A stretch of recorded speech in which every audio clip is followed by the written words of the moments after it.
Discussion किया था कि हम लोग चालू करेंगे आगे मैथ्स पेडागोजी। और आज के टॉपिक में हम लोग चालू करते हैं बिल्कुल शुरुआत से कि जो मैथ्स पेडागोजी है या ये जो हम कह रहे हैं कि गणित पेडागोजी है उस पर चालू करेंगे हम लोग।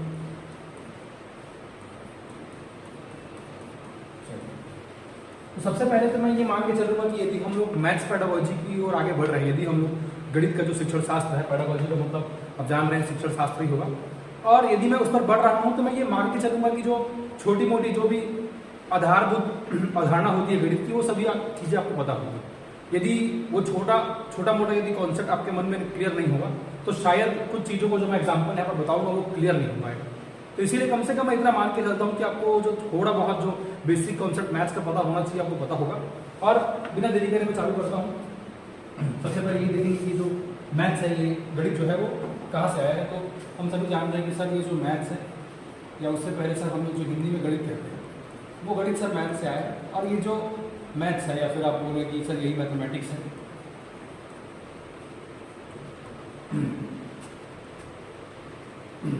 ये एक ग्रीक वर्ड से आया है।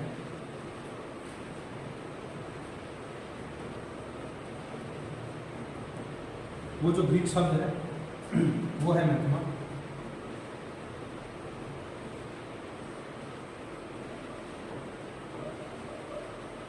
या मैं कह सकता हूँ कि सर ये जो मैथमा है उसी से हम लोग मैथमेटिक्स निकालेंगे और मैथमेटिक्स से हम लोग गणित को निकालेंगे। मैथमा का मतलब ग्रीक भाषा में बोला गया कि उसका मतलब होता है विज्ञान, या मैं कह सकता हूँ कि काइंड ऑफ साइंस की बातें कर रहे थे कि ये जो मैथ्स है या मैथ्स पेडागोजी है, इसका जो बेसिक मीनिंग मैथ्स क्या होगा, शिक्षण शास्त्र जरूरी क्यों है, ये सभी हम लोग आगे आने वाले नए नए स्लाइड्स में देखते जाएंगे। और स्टार्ट करता हूँ मैं बिना देरी करे कि सर इसके आगे हमें पढ़ना क्या है। तो मैं जो है पूर्णतः SCERT के सिलेबस के अनुसार आपको यहाँ पर जानकारी जो है दूंगा, और जितना मैं पढ़ाऊंगा उससे मैं गारंटी दे सकता हूँ कि आपकी जो CG व्यापम के शिक्षक भर्ती की जो परीक्षा होनी है उसके क्वेश्चन आपसे बनने लगेंगे। अभी हाल ही में जो 2019 में हुआ था वो बनने लगेंगे, और जो टेट की परीक्षा हुआ है वो सभी क्वेश्चन जो है प्रश्न आपसे बनने लगेगा। तो चलिए फिर चालू करते हैं। जो पहला है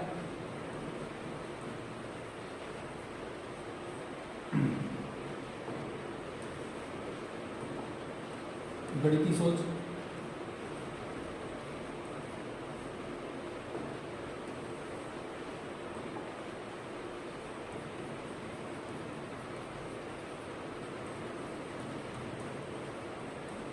विकास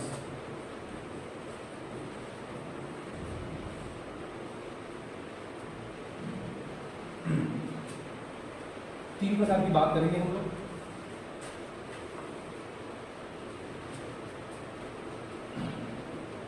पहला मैं बोलूंगा कि सर मूर्त से अमूर्त। दूसरा मैं बोलूंगा विशिष्टीकरण से व्यापीकरण।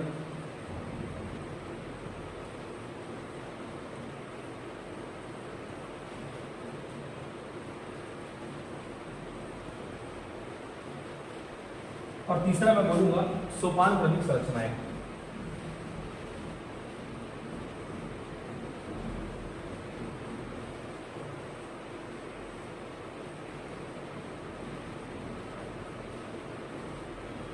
ये जो तीन चीज है, ये तीन चीजों को भी हम लोग एक्सप्लेन करेंगे या देखेंगे कि सर ये कैसे होता है। और ये जब तीन चीज जब आप लोग जान जाओगे तो आपको पता चलेगा कि सर यदि एक व्यक्ति को, यदि एक बच्चे को, हम लोग ये जो शिक्षण शास्त्र पढ़ रहे हैं जान रहे हैं कि सर ये जो बच्चे जो छोटे लेवल पे हैं, जो कक्षा पहली से लेकर 5वीं तक में है, 6वीं 7वीं 8वीं में है, उनके लिए थोड़ा ज़्यादा इंपॉर्टेंट है।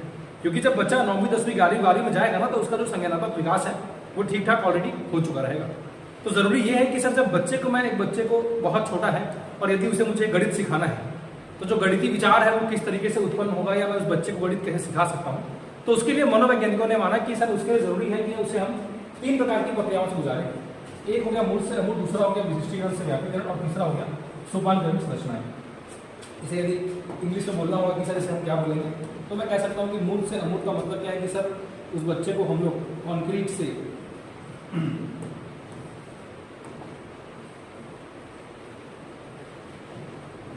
एब्स्ट्रैक्ट लेकर जाना चाहेंगे। दूसरा विशिष्टीकरण से व्यापीकरण में, मतलब पहले उस बच्चे को हम लोग एक स्पेसिफिक नॉलेज देंगे, स्पेसिफिक टू जनरल से हम लोग लेकर जाएंगे। उसके बाद जो सोपान क्रमिक संरचनाएं हैं, जिसे मैं कहता हूं कि सर उस बच्चे को हम लोग एक निश्चित ऑर्डर सिखाएंगे। अब देखिए इसके आगे हम लोग जो पहला चीज है उसमें चलते हैं हम लोग।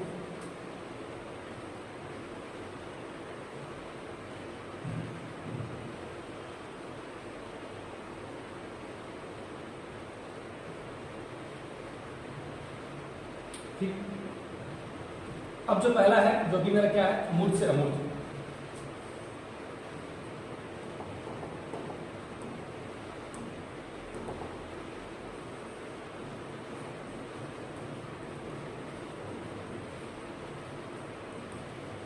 अब इस मूर्त से अमूर्त में क्या होगा कि याद रखिए, मूर्त का मतलब क्या होगा कि मैं उस बच्चे को जो कुछ भी सिखाऊंगा सर उसे मैं क्या करूंगा, एक ठोस वस्तु दूंगा।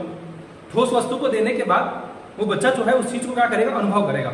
जैसे कि क्या हुआ कि मान लो मेरे घर में कोई छोटा लड़का है, यदि सोचो कि कोई बच्चा पहली कक्षा में है, पहली कक्षा में बच्चा आया और उसने मुझसे बोला कि सर ये जो फुटबॉल है, ये जो बहुत सुंदर सा ये जो फुटबॉल है, या फिर मैं कहूँ कि सर ये जो टेनिस का बॉल है, सर ये इसका जो आकार है वो कौन सा है।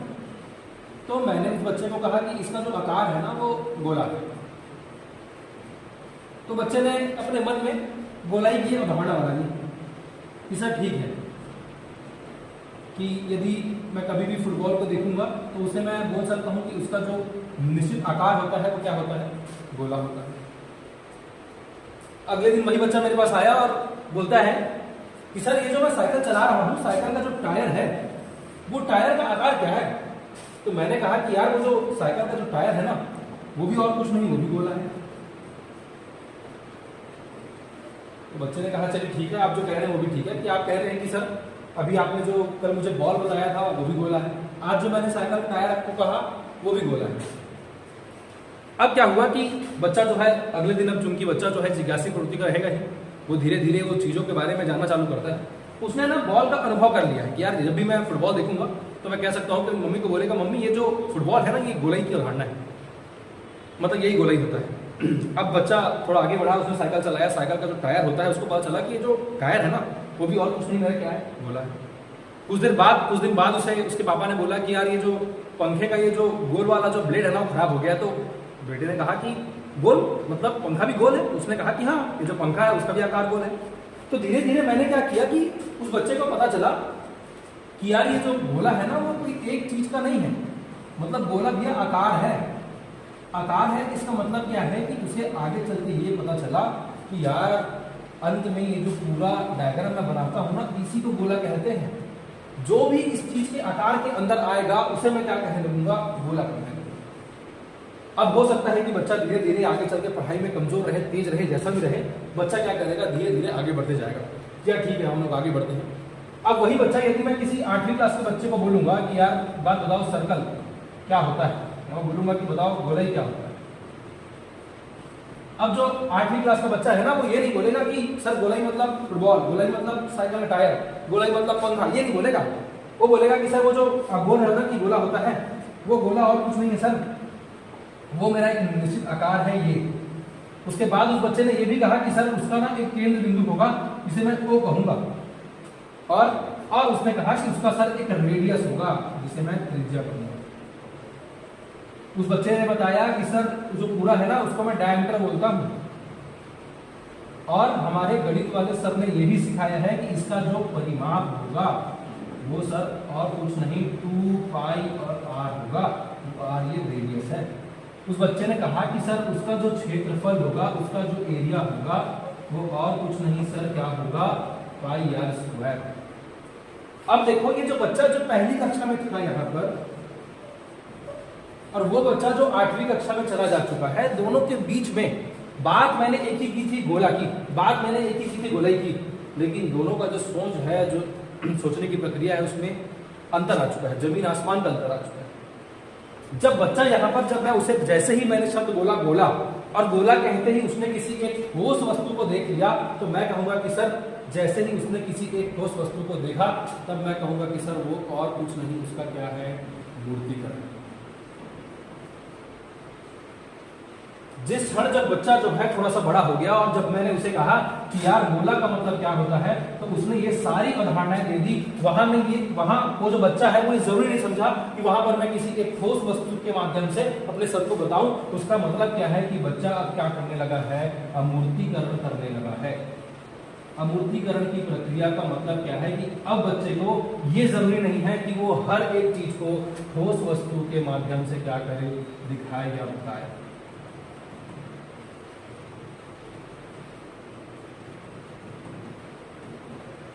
ठोस वस्तु से माध्यम से जाने ये जरूरी नहीं है।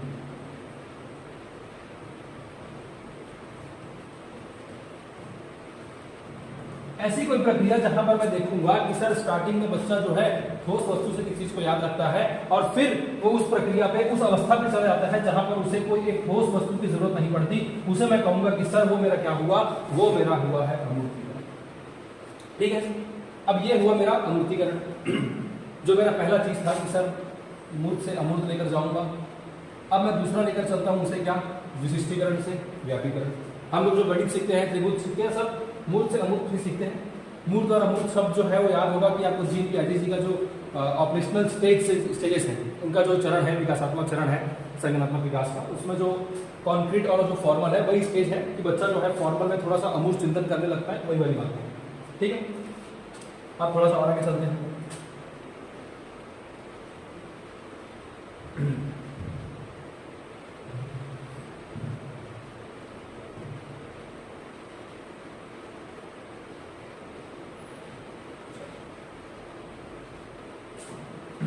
अब जो दूसरा मैंने कहा था क्या,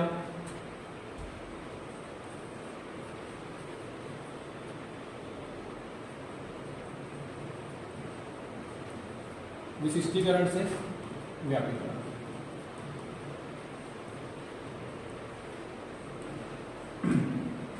यहां पर हमने कहा कि सर उस बच्चे को ना हम लोग पहले क्या करेंगे, कोई स्पेसिफिक जानकारी देंगे, स्पेसिफिक को जनरल लेकर चलेंगे।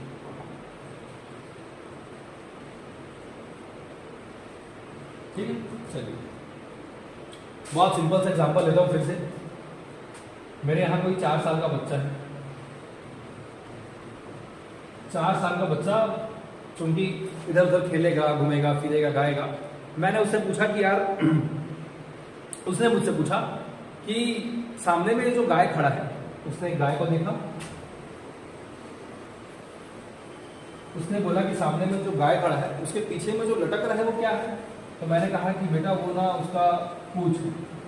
तो बोला चलो ठीक है, वो उसका पूंछ है। अगले दिन वो जो लड़का है ना, वो लड़का आया मेरे पास और बोलता है कि मैंने उससे पूछा कि बता पूंछ क्या होता है, पूंछ कैसे होता है। अब वो जो गाय था ना, जिसने उसका पूंछ देखा था, वो काली कलर की गाय थी यार, ब्लैक कलर की गाय, काऊ। उसने मुझसे बोला कि सर पूंछ जो होता है ना, वो जो गाय था ना, अच्छा बड़ा गाय था एकदम, तो उसका जो पूंछ था ना वो भी काफी लंबा था। तो बोला कि सर वो जो पूंछ होता है ना, वो ब्लैक कलर का होता है, काला कलर का होता है, बहुत बड़ा होता है सर। तो मैंने कहा कि चलो ठीक है, कोई दिक्कत नहीं है। अब उसके मन में आया कि सर वो जो पूंछ होता है वो बहुत बड़ा सा काला कलर का एकदम मोटा सा है सर वो पूंछ। मैंने कहा चलो ठीक है, कोई दिक्कत नहीं है, ये पूंछ है। अगले दिन क्या हुआ, दूसरा गाय है। अब वो जो गाय है ना, वो उतना भयानक नहीं था, वो बहुत छोटी सी गाय थी, मतलब बछड़ा था, बछड़ा। अब क्या हुआ, जो बछड़ा आया ना, वो काली नहीं, वो सफेद कलर की थी, व्हाइट कलर की। अब फिर वो जो मैंने उस बच्चे से पूछा कि बताओ यार कि पूंछ कैसे होता है। तो उसने कहा कि पूंछ ना या तो बड़ा सा काला सा मोटा सा हो सकता है, या तो वो छोटा भी हो सकता है, छोटा सा सफेद भी हो सकता है और पतला भी हो सकता है। तो उसने कहा ठीक है। अगले दिन फिर आया वो। अगले दिन फिर आने के बाद क्या हुआ कि हमारे घर में बड़ा सा बिल्ली आ गया। अब बिल्ली आया तो उसने फिर मुझसे पूछा कि उसके पीछे में जो लटक रहा है वो क्या है। तो मैंने कहा कि यार वो बिना उसका पूंछ ही है। तो उसने कहा कि अरे ये भी पीछे में लटक रहा है, इसलिए पूंछ है। मैं बोला हाँ, ये भी उसका पूंछ है। कुछ दिन बाद उसने क्या किया कि हम लोग उसे बाहर घुमाने लेकर गए। उसने घोड़ा देखा, घोड़ा का देखा और बोला कि वाह कितना सुंदर घोड़ा है, उसके पीछे में क्या है। तो मैंने कहा कि यार फिर पूछ। अब याद करो कि इस बच्चे को जब मैंने स्टार्टिंग में पूछा कि पूछ क्या है, तो उसने ना मुझे एक विशिष्ट जानकारी दी थी। विशेष जानकारी देने का मतलब क्या है कि उसने बताया कि सर जो पूंछ होता है या जो टेल होता है वो और कुछ नहीं एक गाय में पीछे में होता है और वो ना एकदम मोटा होता है और वो कौन से कलर का होता है सर? वो काला कलर का होता है। चलो ठीक है, धीरे धीरे उसे पता चला कि यार जो पूंछ है ना वो गाय के पीछे होता है, ये ठीक है, लेकिन ज़रूरी नहीं मोटा हो। वो कैसे हो सकता है? वो पतला भी हो सकता है। ज़रूरी नहीं है कि केवल काला रहे, वो सफ़ेद भी हो सकता है। ज़रूरी नहीं है कि वो जो पूंछ है वो केवल लंबा रहे, वो छोटा भी तो हो सकता है। उसको फिर पता चला कि यार जैसे जैसे कलर की गाय होगी, भूरी कलर की गाय होगी तो भूरी कलर की पूंछ होगी। अब यहाँ पर क्या हुआ कि उसे जो मैं एक विशिष्ट प्रकार की जानकारी दे रहा था, अब उसका क्या होने लगा है? व्यापीकरण होने लगा है। वो बच्चा जब 8-9 साल का हो जाएगा और जब मैं उससे पूछूंगा कि पूंछ क्या होता है, तो वो बोलेगा वह चीज़ जो हर जानवर के पीछे में रहती है।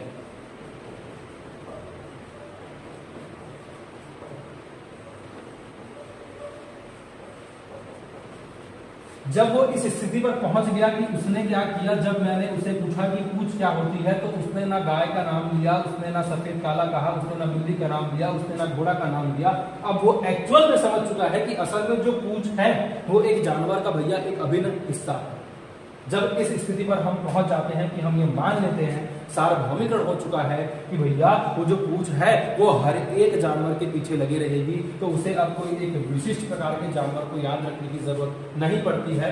जब उसे पूरा एक व्यापक समझ, व्यापक संदर्भ जो है वो समझ आ चुका होता है पूंछ का, तब मैं उस प्रक्रिया को कहूंगा कि वो प्रक्रिया क्या है, वही प्रक्रिया उसका व्यापीकरण होगा। ठीक है, ये हो गया मेरा व्यापीकरण। जो मेरा तीसरा चीज है,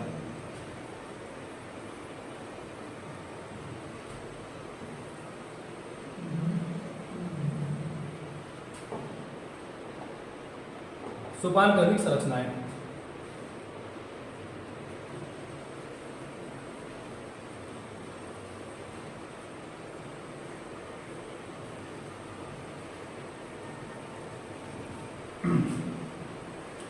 सोपानक्रमिक संरचनाएं के लिए मैं आपको धीरे धीरे लेकर चलता हूं आगे। जो पहला है, मैं कहता हूं कि सर उसमें ना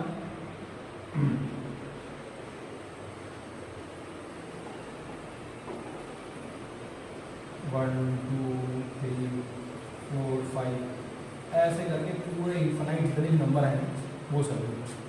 तो मैंने कहा चलिए ठीक है, कोई दिक्कत नहीं। फिर मैंने उसे एक लेवल और ऊपर लेकर गया। मैंने उसे कहा कि ये जो अंदर वाला जो हिस्सा है ना, इसमें मैं क्या करूँगा, 0 को जोड़ दूँगा। मतलब अब ये सभी नंबर है तो है, लेकिन 0 के साथ 1 है 2 है और जो चलते जा रहा था। फिर मैंने कहा कि सर एक काम करूँगा कि मैं इसको थोड़ा सा और बड़ा कर दूँगा। कैसे? मैंने कहा इसे और बड़ा कर देंगे सर, ये और बड़ा। मैंने क्या बोला कि सर इसमें कुछ और ऐड करूँगा। मैं क्या ऐड करूँगा? तो मैंने कहा कि सर -2 -1 0 1 2 और इधर से लेकर इन्फिनिट तक जाएगा, इधर से लेकर इन्फिनिट तक जाएगा। ठीक,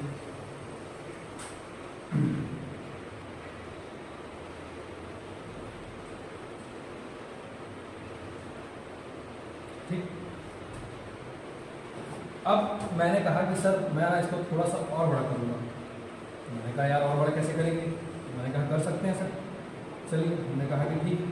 मैं बोला कि इसके बाद जो नंबर आया जिसमें मैं इन्फिनिट तक के नंबर लेते गया, उसमें मैं कह रहा हूँ कि सर अब इसमें ना मैं 1/2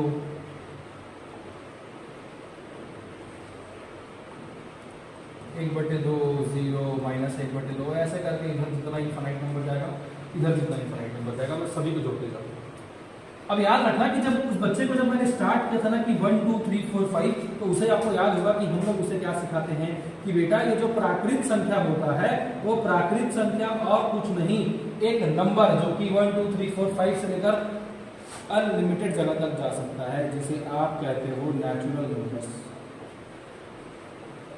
जब उस बच्चे को मैंने क्या किया, नेचुरल नंबर्स अच्छे से सिखा दिया, नेचुरल नंबर्स, तब मैंने कहा कि उसमें यदि मैं 0 को जोड़ दूंगा तो वो मेरा क्या हो जाएगा, तो वो मेरा हो जाएगा पूर्ण संख्या। पूर्ण संख्या का मतलब क्या है कि मैं इसे कह सकता हूँ कि सर ये और कुछ नहीं मेरा होल नंबर।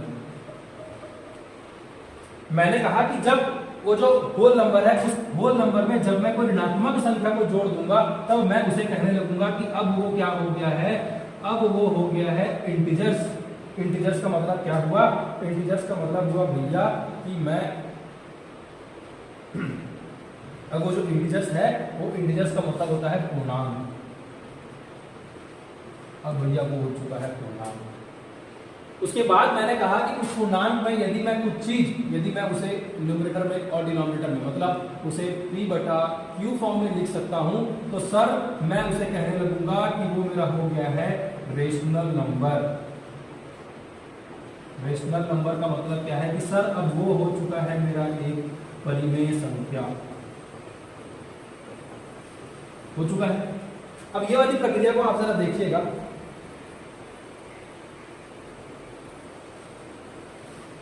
यहां पर मैंने क्या किया कि मैंने सोपान क्रमिक संख्याएं चालू की और मैंने बताया कि यार सबसे पहले ना बच्चों को मैं सिखाऊंगा कि प्राकृतिक संख्याएं क्या होती हैं। तो आपने कहा कि ठीक है सर, जो भी प्राकृतिक संख्याएं होंगी वो 1 2 3 4 5 ऐसे करके चली जाएगी। तो मैंने कहा कि सर ये जो नंबर है ना उसमें एक काम करता हूँ, मैं जीरो को ऐड कर देता हूँ। जैसे ही मैंने जीरो को ऐड किया मुझे पता चला कि सर वो क्या बन चुका है, वो एक होल नंबर बन चुका है, वो एक पूर्ण संख्या बन चुका है। मतलब जब मुझे पूर्ण बनाना होगा तो मैं उसमें जीरो को ऐड कर दूंगा।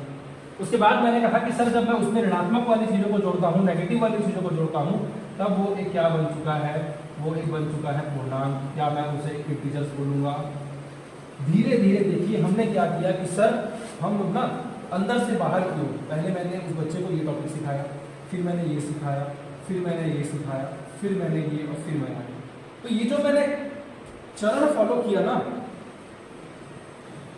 चरण दर चरण, उसे ही मैं कहता हूं भैया कि वो मेरा क्या है, सोपान क्रमिक संरचना है। और आप जानते हैं कि यार एक बच्चे को यदि मुझे गणित सिखाना है तो मुझे इस तरीके से सिखाना पड़ेगा। तो अभी तक हम लोगों ने जितना भी देखा स्टार्टिंग से,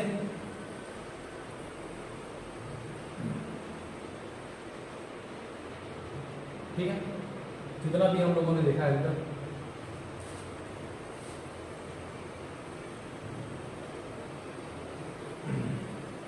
स्टार्टिंग में मैंने बताया कि यार हम लोग तीन चीजों बात करेंगे। एक मेरा मूर्त से अमूर्त, दूसरा विशिष्टीकरण से व्यापीकरण, तीसरा है मेरा सोपान क्रमिक संरचना है।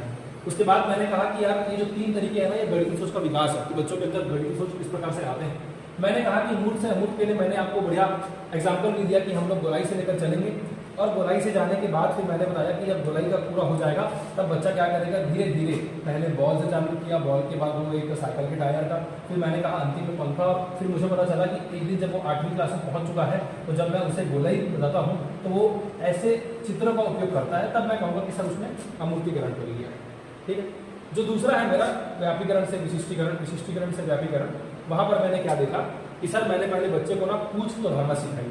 अब पूछ मुझे पता चला कि सर अलग अलग तरीका है, अलग अलग चीज़ है, उसके हिसाब से जो बच्चा है वो सीख रहा है। उसके बाद मैंने देखा कि एक दिन ऐसा आया कि जब मैंने उससे पूछा कि यार पूछ क्या होता है, तो उसे इस चीज़ की जरूरत नहीं पड़ी कि वो एक किसी गाय को याद करे, वो किसी एक बिल्ली को याद करे।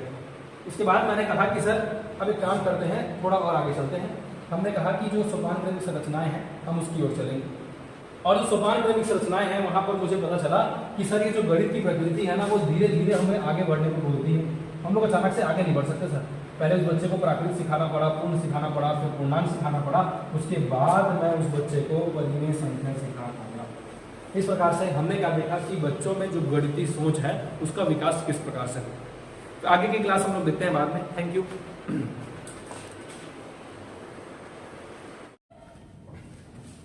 चलिए फिर हम लोग चलते हैं आगे अपने नए टॉपिक को। आगे हम लोग देखेंगे कि गणित की जो प्रकृति है वो क्या होगी। ठीक है, चलिए छोटा सा टॉपिक है।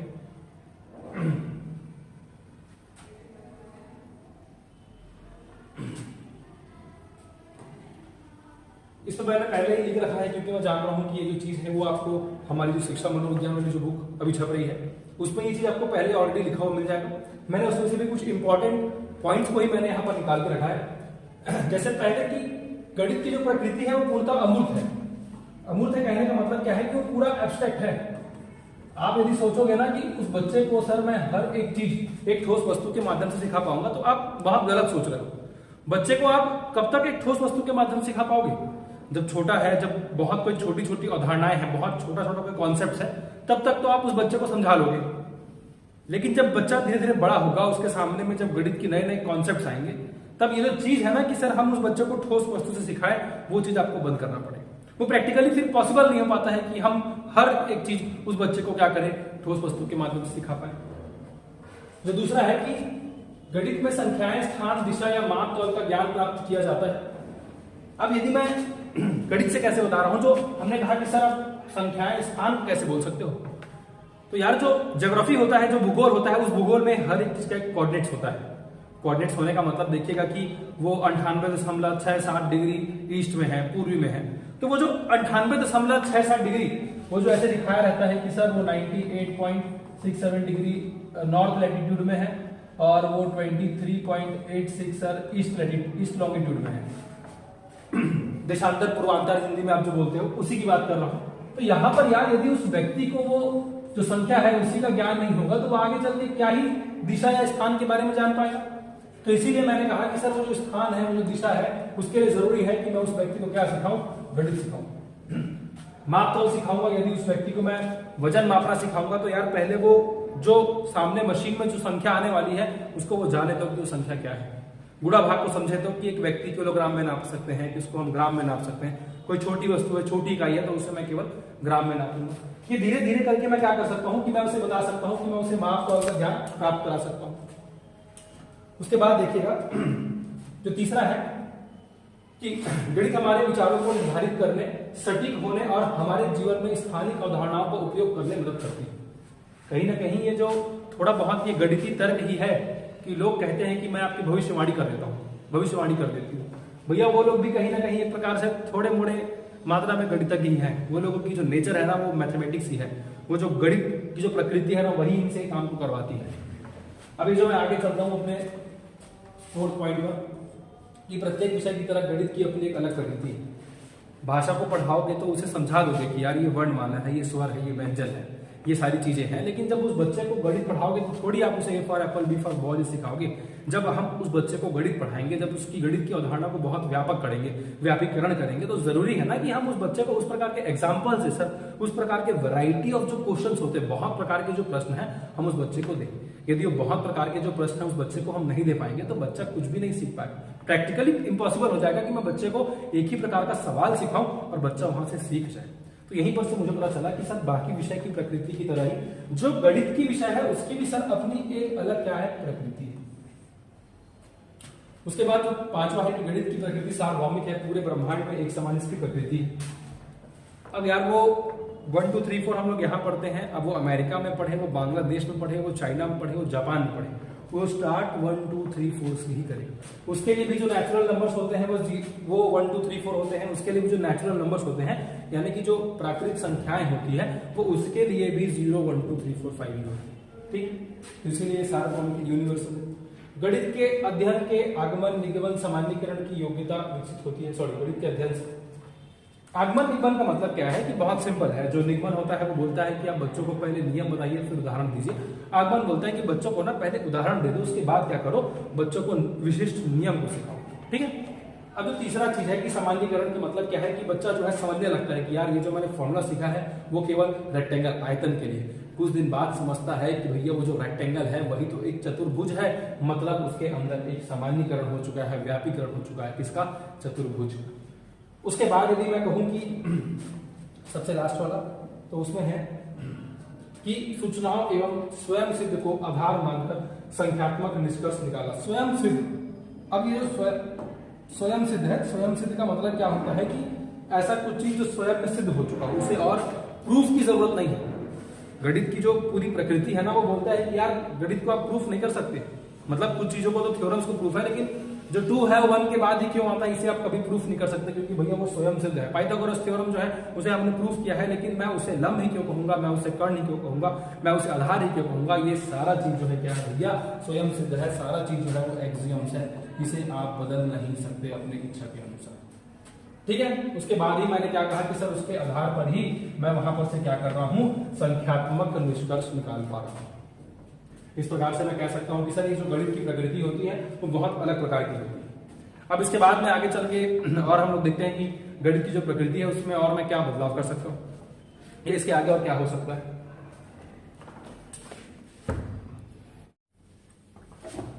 चलिए फिर हम लोग चलते हैं अपने अगले टॉपिक की ओर, जो कि है हमारा कि गणित की प्रकृति।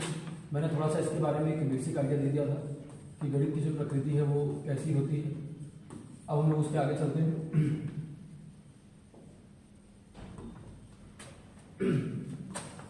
Nature of mathematics.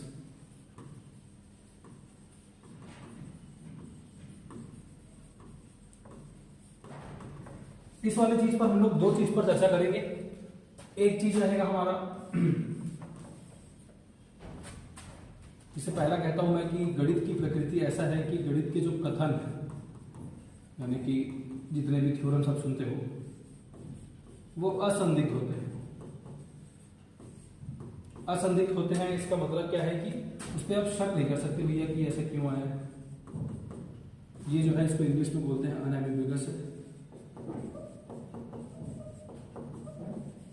अब जो गणित है ना उसकी पूरी प्रकृति यही है कि हमें ये मान के चलना पड़ेगा कि उसने जो कुछ भी कहा है वो संदिग्ध है। मतलब क्या है कि यदि 1 के बाद 2 आता है, 3 आता है, 4 आता है, 5 आता है, तो इसमें कोई चर्चा नहीं कर सकते हम लोग कि सर ये जो 2 है 1 के बाद ही क्यों आएगा।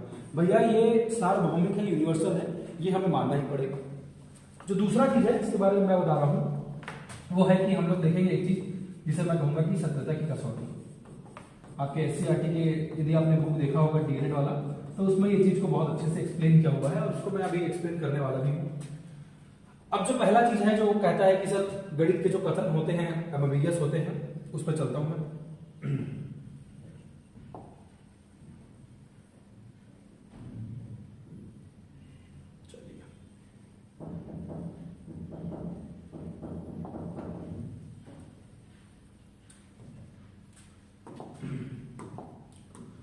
इसके जो कथन हैं, यानी कि मैं बोल सकता हूं कि सर वो जो थ्योरम्स है जितने भी हम लोग पढ़ते हैं सर वो असंदिग्ध है। असंदिग्ध है इसका मतलब क्या है कि सर उस पर मैं किसी भी प्रकार से क्या नहीं कर सकता, कोई डाउट नहीं कर सकता। डाउट नहीं कर सकता मतलब कोई शक नहीं कर सकता। मतलब मुझे मानना पड़ेगा कि सर यदि गणित की कोई कथन है तो इसका मतलब सर वो हर एक स्थिति पर सामान्य तरीके से क्या होगा, लागू रहेगा।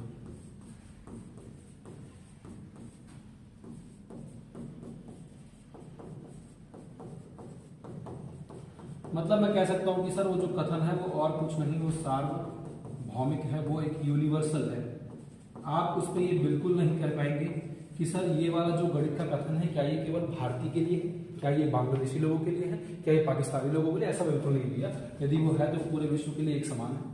गणित के जो कथन होते हैं असंदिग्ध होते हैं। और इसमें यदि आप लोगों ने कभी एक नाम सुना होगा जिसे मैं कहता हूं कि सर एक्सियम्स।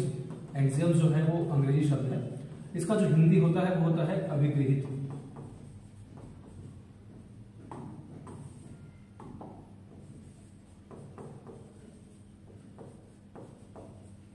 इसका मतलब क्या है कि आपने कभी सुना होगा कि सर कुछ पोस्टुलेट्स होते हैं या ऐसा कोई कथन जो स्वयं से सिद्ध हो, जिसे आप लोग कहते हैं कि सर ये एक स्वयं सिद्ध है।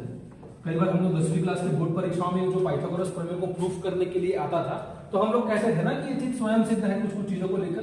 तो वही उन सारी चीजों को इंग्लिश में एक्सियम्स बोलते हैं। और ये एक्सियम्स ही कहीं ना कहीं बता रहा है कि सर वो जो कथन है ना वो असंदिग्ध है। आप उस पर कोई चर्चा नहीं करेंगे। चर्चा नहीं करेंगे मतलब हम लोग एक्सप्लेन तो करेंगे लेकिन उस पर कोई शक नहीं करेंगे कि सर वो कैसे आया, उस पर डाउट नहीं कर सकते आप कभी, नेवर। तो सेकंड चीज है उस पर चलता हूं मैं। ये जो सतता की कसौटी हमने लिख के रखी है तो थोड़ा इंपॉर्टेंट हो जाता है। सतता की कसौटी का मतलब क्या है कि हम लोग ये देख रहे हैं कि सर आपने जो चीज कही है क्या वो सही है, क्या वो गलत है। अब देखिएगा सतता की कसौटी में क्या होगा। मैं आपके सामने कुछ एग्जांपल्स रखता हूं। सतता की कसौटी का मतलब क्या है कि हर एक चीज के लिए जो सतता है उसकी जांच की जाए।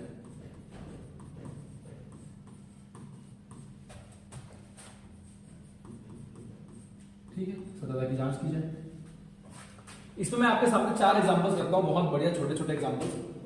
जो पहला एग्जांपल मैं रखता हूं कि जो हमारे SCERT की किताब में दिया है मैं उसके हिसाब से चलता हूं कि मोरनी जो है वो सितंबर महीने में अंडे देती है।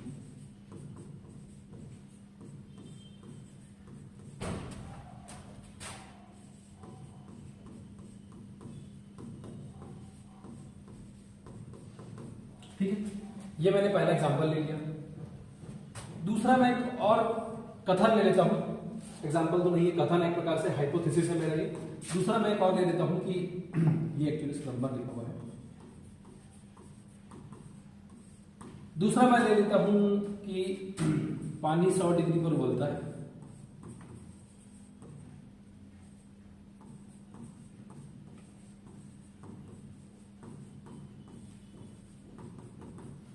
तीसरा मैं ले लेता हूं कि 20 जो है वो 5 से पूर्णतः विभाजित हो जाता है।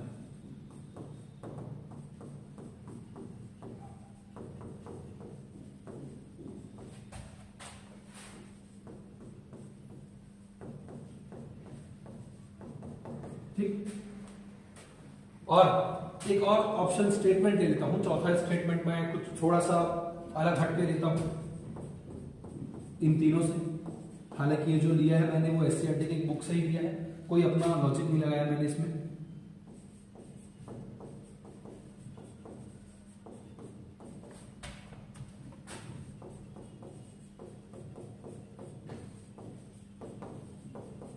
दो विषम संख्याओं का योग हमेशा एक सम संख्या होगा।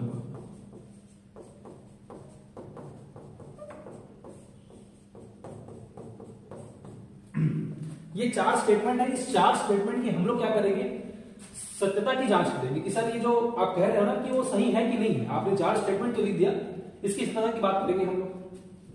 चलो धीरे धीरे चलते हैं। पहला जो है, जो पहला बोलता है कि सर मोरनी जो है वो सितंबर महीने में अंडे देती है। तो इसके लिए ये मैं मान के चलता हूं कि सभी जो है हमारी एक लगभग हाइपोथेसिस है, एक परिकल्पना है, जिस पर हम लोग क्या करने वाले हैं, हम चर्चा करने वाले हैं। अब यदि मैं बोलूं कि सर मोरनी सितंबर महीने में अंडे देती है, तो आपको इसके लिए क्या करना पड़ेगा। यदि आपको जानना है कि सर ये जो कथन है वो सही है कि नहीं, तो इसके लिए आप क्या करोगे। तो आप कहोगे कि सर मैं काम करूंगा, मैं ऐसे कोई जगह पर जाऊंगा जहां पर मोरनी जो है वो रहती होगी, या ऐसे कोई जगह पर जाऊंगा जहां मोरनी जो है वो अंडे को देती होगी। तो हमने कहा कि यार यहाँ पास में ना एक बहुत अच्छा पहाड़ है, दलहा पहाड़ है। दलहा पहाड़ में जो मोरनी है वो आती है और अंडे देती है। तो हमने कहा कि सर एक काम करेंगे, सितंबर के महीने में काम करेंगे, इस बार हम लोग दलहा पहाड़ चलते हैं।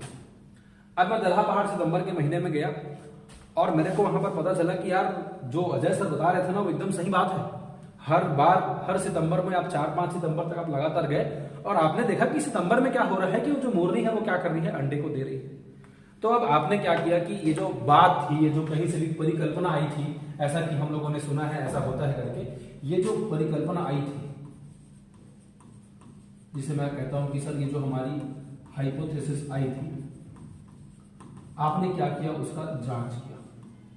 जांच करने में पता चला कि सर एकदम ठीक बात है सर, ये जो चीज है ना वो एकदम सही में होता है सर। तो आपने कैसे पता किया, आपने उसको अभी अपने अनुभव से, प्रत्यक्ष ज्ञान से आप वहां पर स्वयं गए और आपने अपने अनुभव का प्रयोग किया। इसे मैं कहूंगा कि सर ये जो तरीका है उसे हम लोग बोलते हैं अनुभाविक तरीका। किसी की भी सत्यता को यदि जांचना होगा तो एक तरीका यही है कि हम सर स्वयं जाएंगे, वहां पर अनुभव करेंगे, जाकर देख लेंगे ना सर कि क्या सही में वो अंडा दे रहा है कि नहीं दे रहा है। पता चला कि ये एक अनुभविक तरीका है, इसे इंग्लिश में बोलते हैं तरीका। ठीक है। दूसरा जो मेरा कथन है कि पानी जो है वो 100 डिग्री सेल्सियस पर उबलता है, ये तो बहुत सिंपल है। इस पे आप क्या करोगे, आप सीधा एक थर्मोमीटर ले लोगे, आप एक काम करोगे, पानी को गैस पर चढ़ा दोगे। पानी को गैस पर चढ़ाने के बाद आप क्या करोगे, जैसे ही उसका जो भाप निकलना चालू होगा, अब जो पानी है वो भाप में बदलना जैसे ही चालू होगा, आप क्या करोगे, तुरंत उस पर थर्मामीटर डाल दोगे। तो पता चलेगा कि लगभग 100 डिग्री के आसपास सर मैं देख सकता हूं कि 98.99.8 से लेकर 100.2 डिग्री के सेल्सियस के आसपास में वो जो है उबलना चालू हो जाता है। मतलब वो जो पानी है वो क्या करेगा, जो तरल चीज है वो भाप में बदलना चालू हो जाएगा। तब आप क्या बोलोगे कि सर एक काम करूंगा कि मैं इसको भी जांच लूंगा। जो तरीका है जांचने का वो मेरा क्या हो गया कि आपने स्वयं आपने प्रयोग कर दिया, भैया आपने एक्सपेरिमेंट किया। तो दूसरा तरीका, यदि आपने किसी से सुना था कि यार जो पानी है वो 100 डिग्री सेल्सियस पर उबलता है, तो यदि आपको उसकी सत्यता की जांच करनी थी तो आपने क्या किया, उसके लिए एक्सपेरिमेंट कर लिया। अब ये जो मेरा तीसरा कथन है, अब समझिएगा तीसरा कथन जो है कि 20 जो है वो 5 से पूर्णतः विभाजित हो सकता है। तो आप कहोगे कि सर एक काम करता हूं मैं सीधा ना 20 को ऐसे करके 5 से डिवाइड दे देता हूं। तो आप बोलोगे सर 5 चौके बढ़िया, 20 शानदार कटा, ये खत्म हो गया सर, 0 आ गया। तो मैं बोलूंगा अरे मेरे भाई चलो ठीक है, जो आप कह रहे हो ठीक है, कि सर मैं उसको भाग दे दूंगा। यदि कोई ऐसा व्यक्ति है यार जिसको गणित आता नहीं है भैया, तो वो कैसे करेगा? उसके लिए मुझे कुछ बता दो, जिसको गणित आता नहीं है वो कैसे करेगा?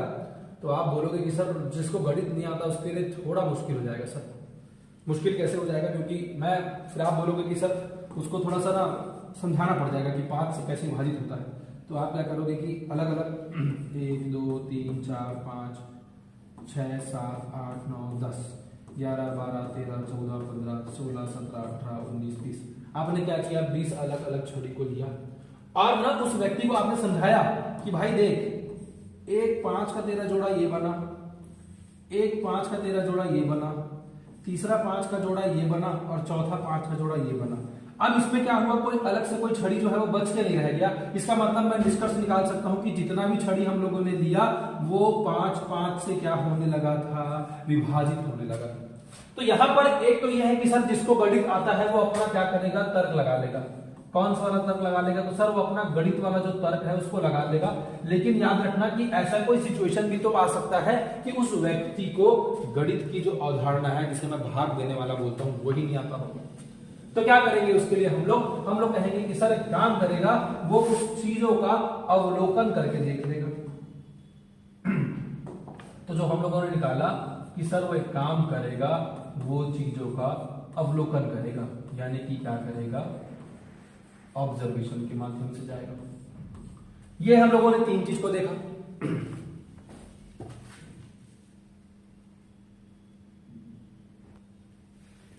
अब जो चौथा चीज जो बच गया मेरा कि सर 2 विषम संख्याओं का जो योग है वो क्या होगा? वो एक सम संख्या होगा। चलिए अब ये जो लास्ट वाला जो टॉपिक है, जो लास्ट चीज है कि 2 विषम संख्याओं का जो योग है वो मेरा क्या होने वाला है, उस पर चलता हूं।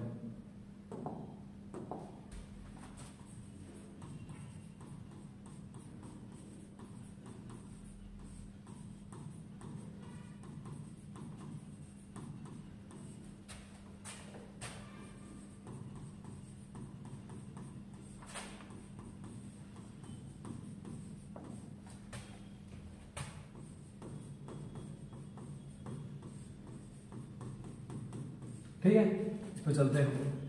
विषम संख्या मतलब आप जानते हो कि सर 1 3 5 7 9 11। सम संख्या का मतलब आप जानते हो कि सर जो 2 4 6 8 10 12 ये जो चीज है। अब यदि मुझे क्या करना है, इसकी भी सत्यता की कसौटी की जांच करनी है, तो आप बोलोगे सर बहुत सिंपल है सर, 2 विषम संख्या को ले लेता हूं मैं, काम करता हूं 1 + 1 ले लेता हूं और ये सर 2 हो गया। काम करो सर 3 + 3 ले लो और 3 + 3 देखो मिला के 6 हो गया। 3 जो है विषम है, 3 जो है विषम है और 6 जो है वो क्या है? सम संख्या। तो यार ये तो ठीक है, छोटा मोटा नंबर मिला तो जोड़ के देख लिए, लेकिन ऐसा कितना करते रहोगे? अनगिनत लाखों करोड़ों नंबर है, हर एक चीज के लिए इस कथन को कैसे सिद्ध कर पाओगे? कितने तरीके से कर पाओगे? बोलोगे कि सर मैं अवलोकन कर लेता हूं, अनुभव कर लेता हूं। अनुभव कैसे करोगे? अवलोकन कैसे करोगे? 2-4 छोटा मोटा नंबर रहेगा तो चलो अवलोकन कर भी लोगे। 3-3 वस्तु रख के दिखा दोगे कि सर 2 मैंने विषम वस्तु रखा और अंत में वो एक सम वस्तु बन गया, ये करके दिखा भी दोगे। लेकिन मेरे भाइयों याद रखो, यदि यहाँ पर उस व्यक्ति को यही नहीं पता होगा कि विषम संख्या किसे कहते हैं और सम संख्या किसे कहते हैं, वो आगे बढ़ पाएगा क्या? आपके अंदर ये नॉलेज था कि सर जो विषम संख्या होता है वो 1 2 1 3 5 7 होता है, जो सम संख्या होता है वो 2 4 6 8 10 12 होता है। यदि आपके अंदर ये नॉलेज नहीं होता ना, तो आप लोग इसे तत्काल जोड़ के ये चीज को क्लियर नहीं किए होते। आपके अंदर इस प्रकार की जानकारी है क्योंकि आपको पता है कि सर मुझे ना गणित आता है। तो याद रखना, जब ऐसा कोई कथन आता है जहां पर आपको गणित का नॉलेज देखना पड़े, तो भैया वो केवल और केवल गणितीय तर्क से ही ठीक हो सकता है। उसका जो सत्यता की कसौटी है, सत्यता की जो जांच है, वो केवल और केवल मैं कैसे कर सकता हूं? गणितीय तर्क से कर सकता हूं। उसमें मैं कोई नॉर्मल लॉजिक तर्क भी नहीं लगा सकता। इसके लिए मुझे जरूरी है कि मुझे जो गणित की भाषा है वो मुझे समझ में आनी चाहिए, और तो और उसके बाद विषम और सम संख्या जब आएगा तो आपको जोड़ना भी आना चाहिए। इसका मतलब आपको एक गणित की संक्रियाएं करना आना चाहिए, ऑपरेशंस करना आना चाहिए। उसके बाद ही आप ऐसे कथनों को क्या करेंगे? उनकी सत्यता को जांच करेंगे। अब चलो, आपने कहा कि सर आप ये कह तो रहे हो कि जो विषम संख्या होती है, थोड़ा आगे चलते हैं हम लोग, इसी को मैं काम करता हूँ, थोड़ा गणितीय तरीके से समझाता हूँ, मैं मैथ्स तरीके से। विषम संख्याओं को मैं बोल सकता हूँ और एक हो सकता है कि सर मेरा सम संख्या होता है। ठीक है। सम संख्याओं को मैं बोल सकता हूं कि सर ये और कुछ नहीं मेरा 2 का पावर n, पावर नहीं सॉरी 2 का मल्टीपल ऑफ n। मतलब क्या है कि सर कोई भी नंबर ले लो आप, आपको n में जो नंबर चाहिए वो नंबर ले लो आप। n की जगह आप एक काम करो 1 भी रख के देख लो, n की जगह 5 भी रख के देख लो, n की जगह 10 रख के देख लो, n की जगह 199 भी रख के देख लो।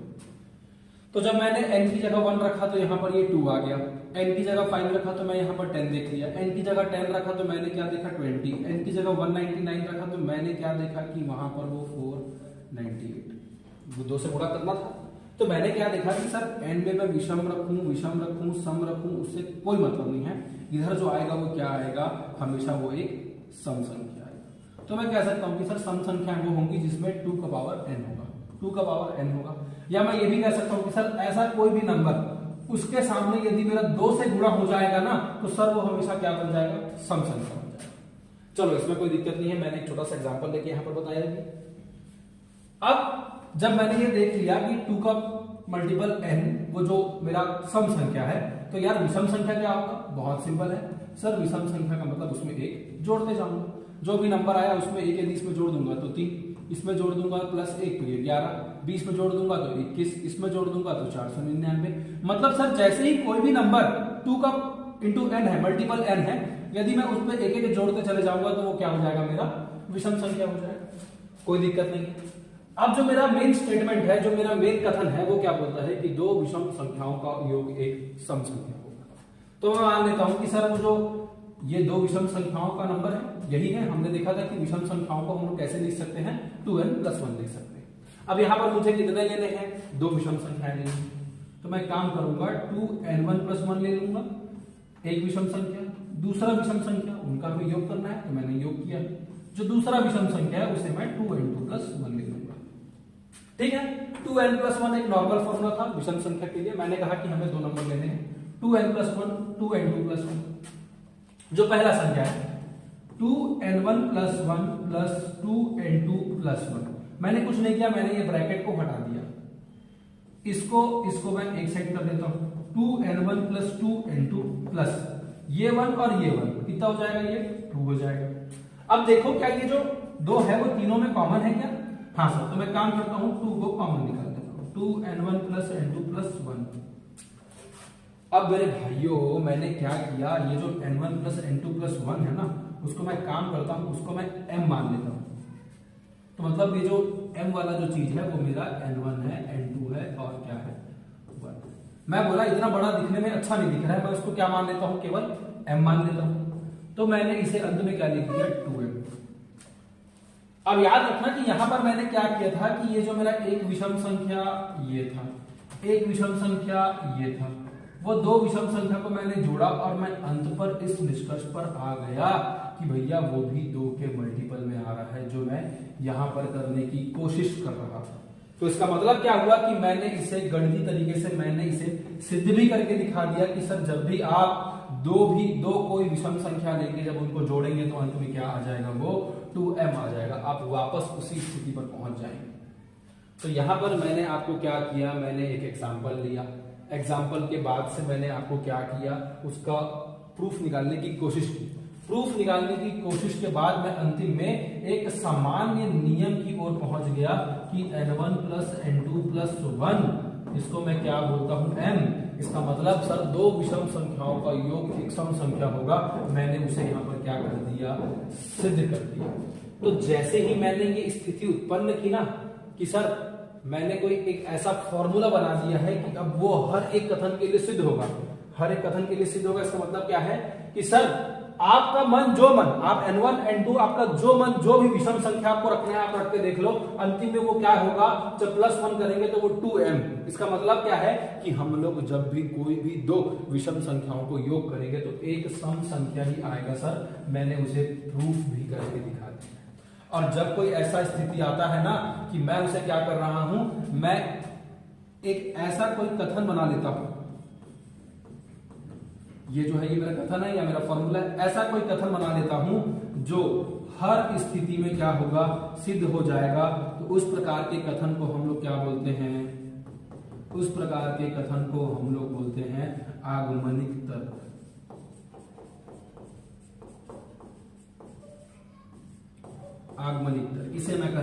लिया कि ये मेरा क्या है, ये मेरा मैथमेटिकल इंडक्शन है।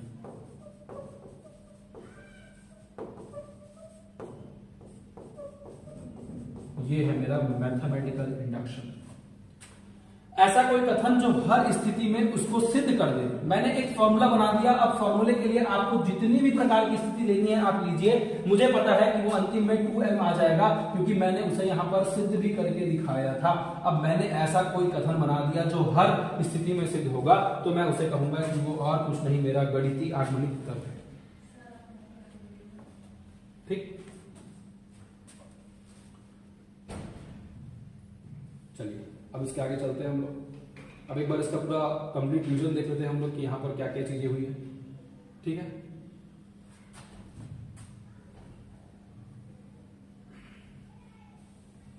चलिए स्टार्टिंग से स्टार्ट करता हूं मैं फिर से।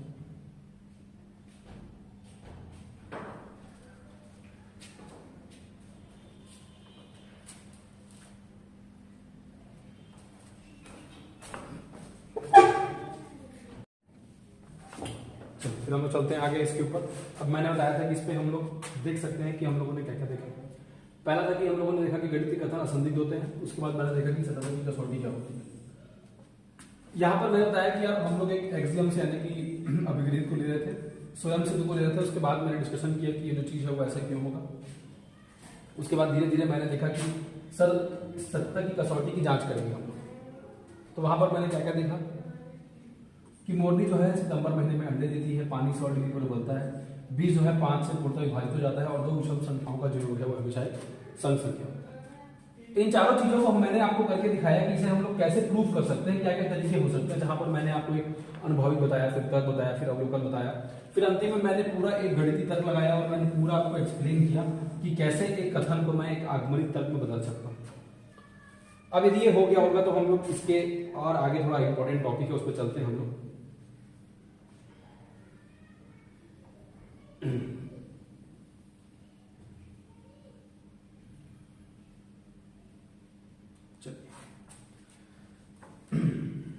अब जो अगला टॉपिक है हमारा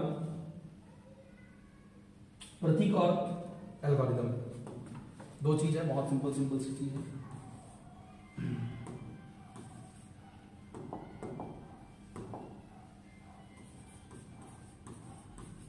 प्रतीक यानी कि सिंबल्स, और दूसरा है मेरा एल्गोरिथम।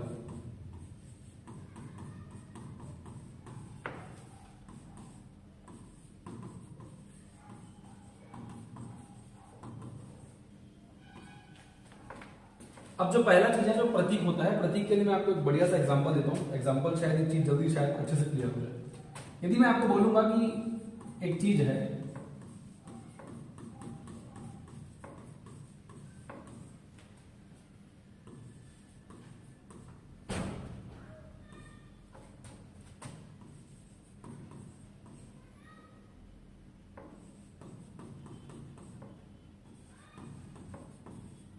ये मैंने यहां पर लिख दिया कि 511 धन 825, और मैं बोलता हूं कि यार एक काम करो अपनी कॉपी में ना इसको जोड़कर दिखाओ।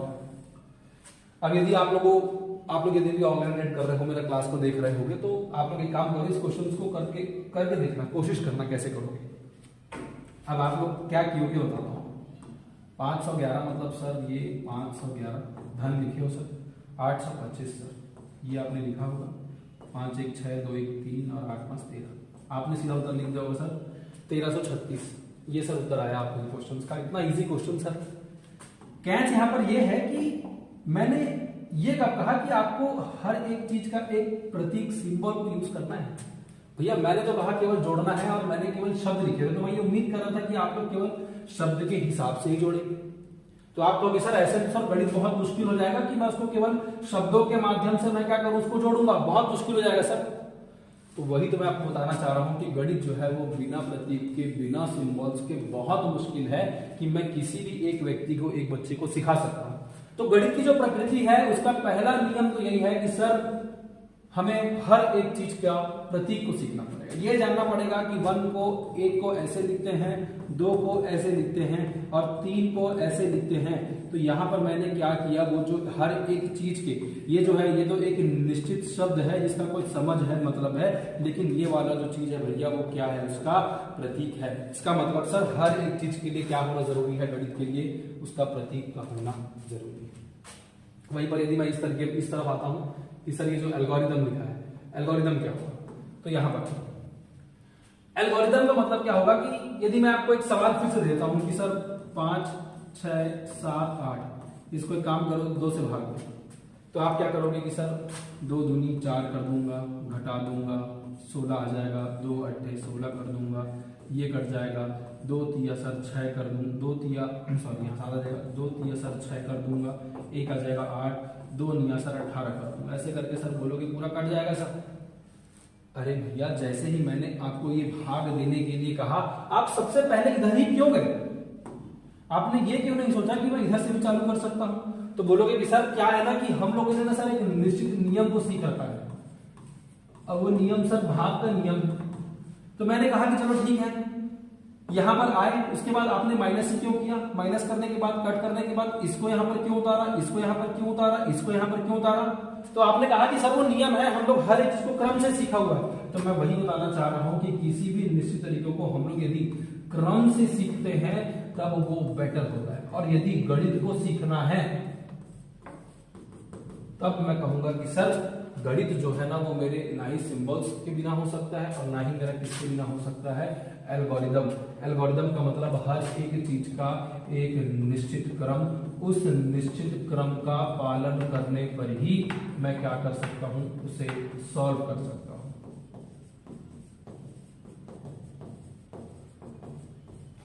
अब ऐसा तो नहीं है कि यदि मैं इससे पहले जो शब्द वाला चीज लिखा था इसको आप लोग बना नहीं सकते, हो सकता है कि आप लोग बिना सिंबल्स करे भी आप कई लोग इसको बना दिए होंगे, उसमें कोई दिक्कत नहीं है मुझे, लेकिन बिना एल्गोरिदम के मेरे दोस्तों, मेरे आने वाले भावी शिक्षक, क्या ऐसा कुछ बन सकता है?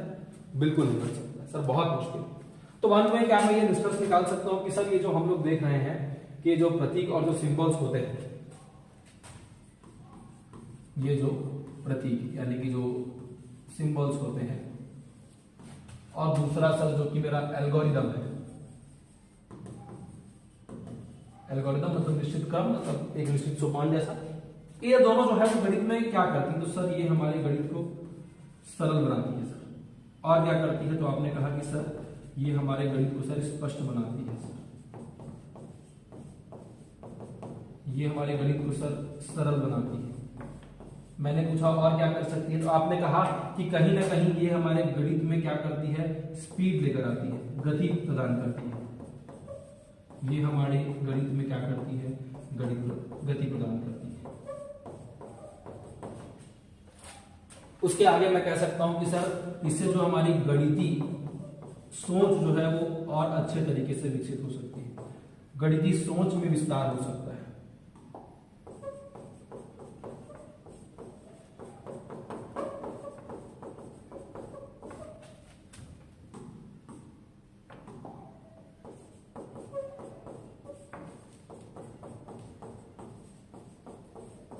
अंत में मुझे ये निष्कर्ष निकालने को मिला कि सर आप ये जितना भी आप ये कर रहे हो ना, ये जो सिंबल्स और ये जो प्रतीक है सर, उससे क्या होता है कि मेरा जो गणित है वो इजी बन जाएगा, थोड़ा स्पष्ट बन जाएगा सर, थोड़ा स्पष्ट बन जाएगा, थोड़ा स्पीड बन जाएगा, थोड़ा गणितीय सोच में विस्तार हो जाएगा। यदि ये दोनों चीज के बिना भी हो सकता है कि गणित आप पढ़ लो, लेकिन यार ये दोनों चीज के बिना ना बहुत स्लो हो जाएगा, बहुत अनइंटरेस्टिंग हो जाएगा, इसके बिना मैं कैसे करूँ? ठीक है,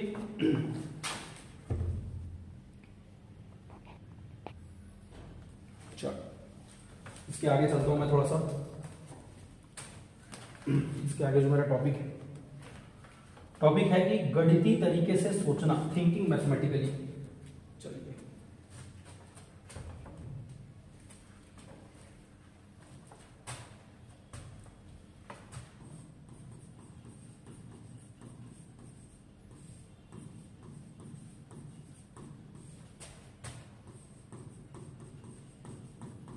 चूंकि ये क्लास मैथ्स पेडागोजी की है तो यार मैं जो एग्जांपल्स दूंगा वो गणित के ही दूंगा, और किसी चीज के एग्जांपल्स तो मैं दूंगा नहीं।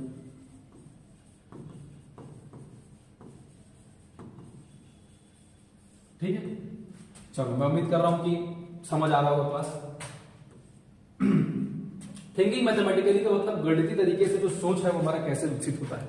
मैंने आपको स्टार्टिंग में बताया कि गणित की प्रकृति ऐसी है ना कि ये अमूर्त चिंतन मांगता है थोड़ा सा कहीं ना कहीं। उसके बाद मैंने एक अनुभविक तरीका लेके आया, प्रयोग वाला तरीका लेके आया, फिर मैंने एक अवलोकन वाला तरीका लेकर आया, और अंत में फिर मैंने बताया कि यार गणितीय तर्क सबसे बेस्ट है, क्योंकि वो क्या हुआ, हमने कुछ ऐसा फॉर्मूला दे दिया जो हर कथन में सिद्ध होता है। अब यहाँ पर मुझे बताना तो वही है, तो उसके लिए मैं काम करता हूँ, एक प्रकार का क्वेश्चन देता हूँ। चलिए वो क्वेश्चन जो है वो ऐसा है कि किन्हीं दो घनात्मक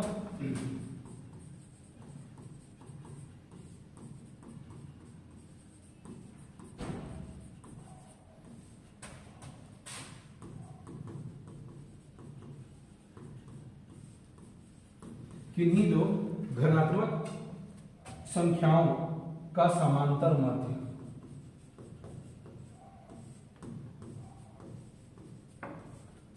माध्य जिसे इंग्लिश में बोलते हैं अरिथमेटिक मीन,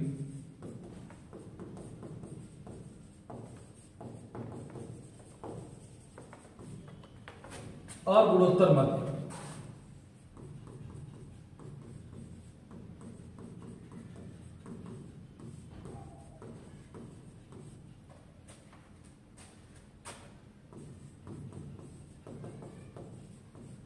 के बीच के संबंध को ज्ञात कीजिए।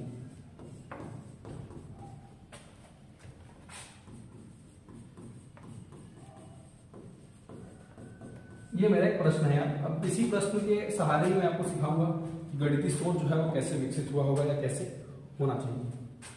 चलिए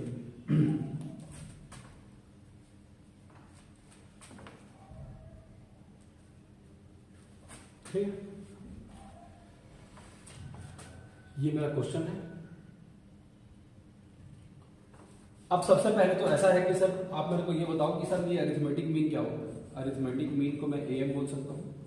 मतलब ऐसा है ना कि यदि दो नंबर है 5 है और 8 है, और मुझे यदि जानना है कि इन दोनों के बीच का समांतर मध्य क्या है, तो बहुत सिंपल सा तरीका है कि मैं क्या करूंगा, 5 धन 8/2 कर दूंगा, मतलब 13/2 मतलब 6.5। इसमें कोई दिक्कत नहीं। ज्योमेट्रिक मीन क्या होता है?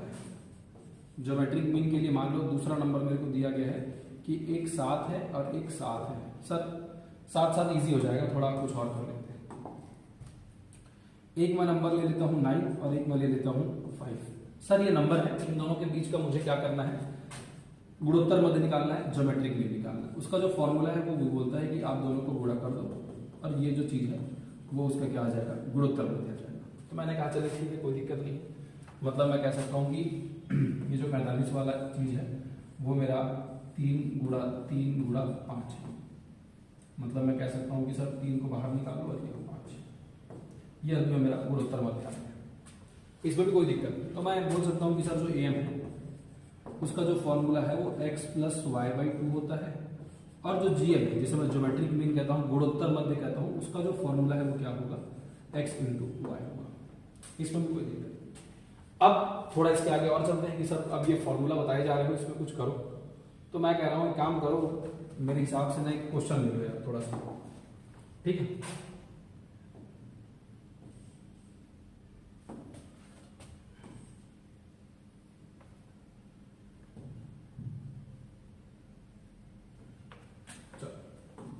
मैंने कहा एक क्वेश्चन ले लो।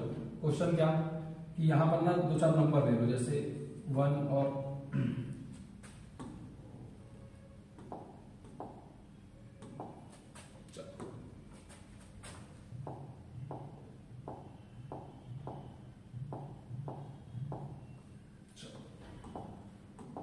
क्वेश्चन लेंगे आगे,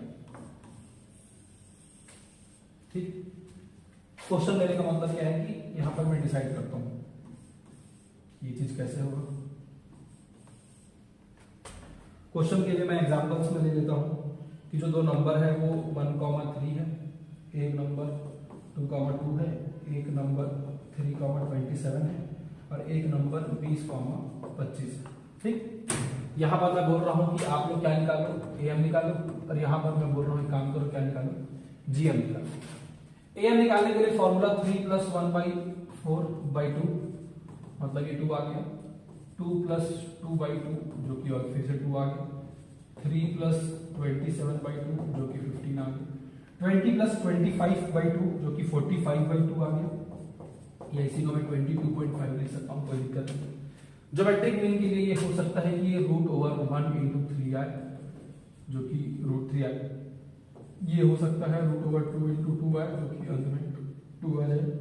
ये वाला जो चीज है 3 इंटू 27 है, अंत में पता चला कि 9 आ गया, क्योंकि √81 होता है।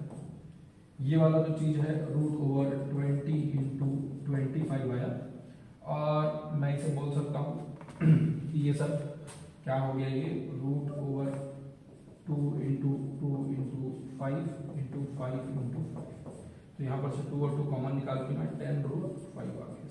ये मेरा सर आ गया। मैंने कहा ठीक है यार, कोई दिक्कत नहीं।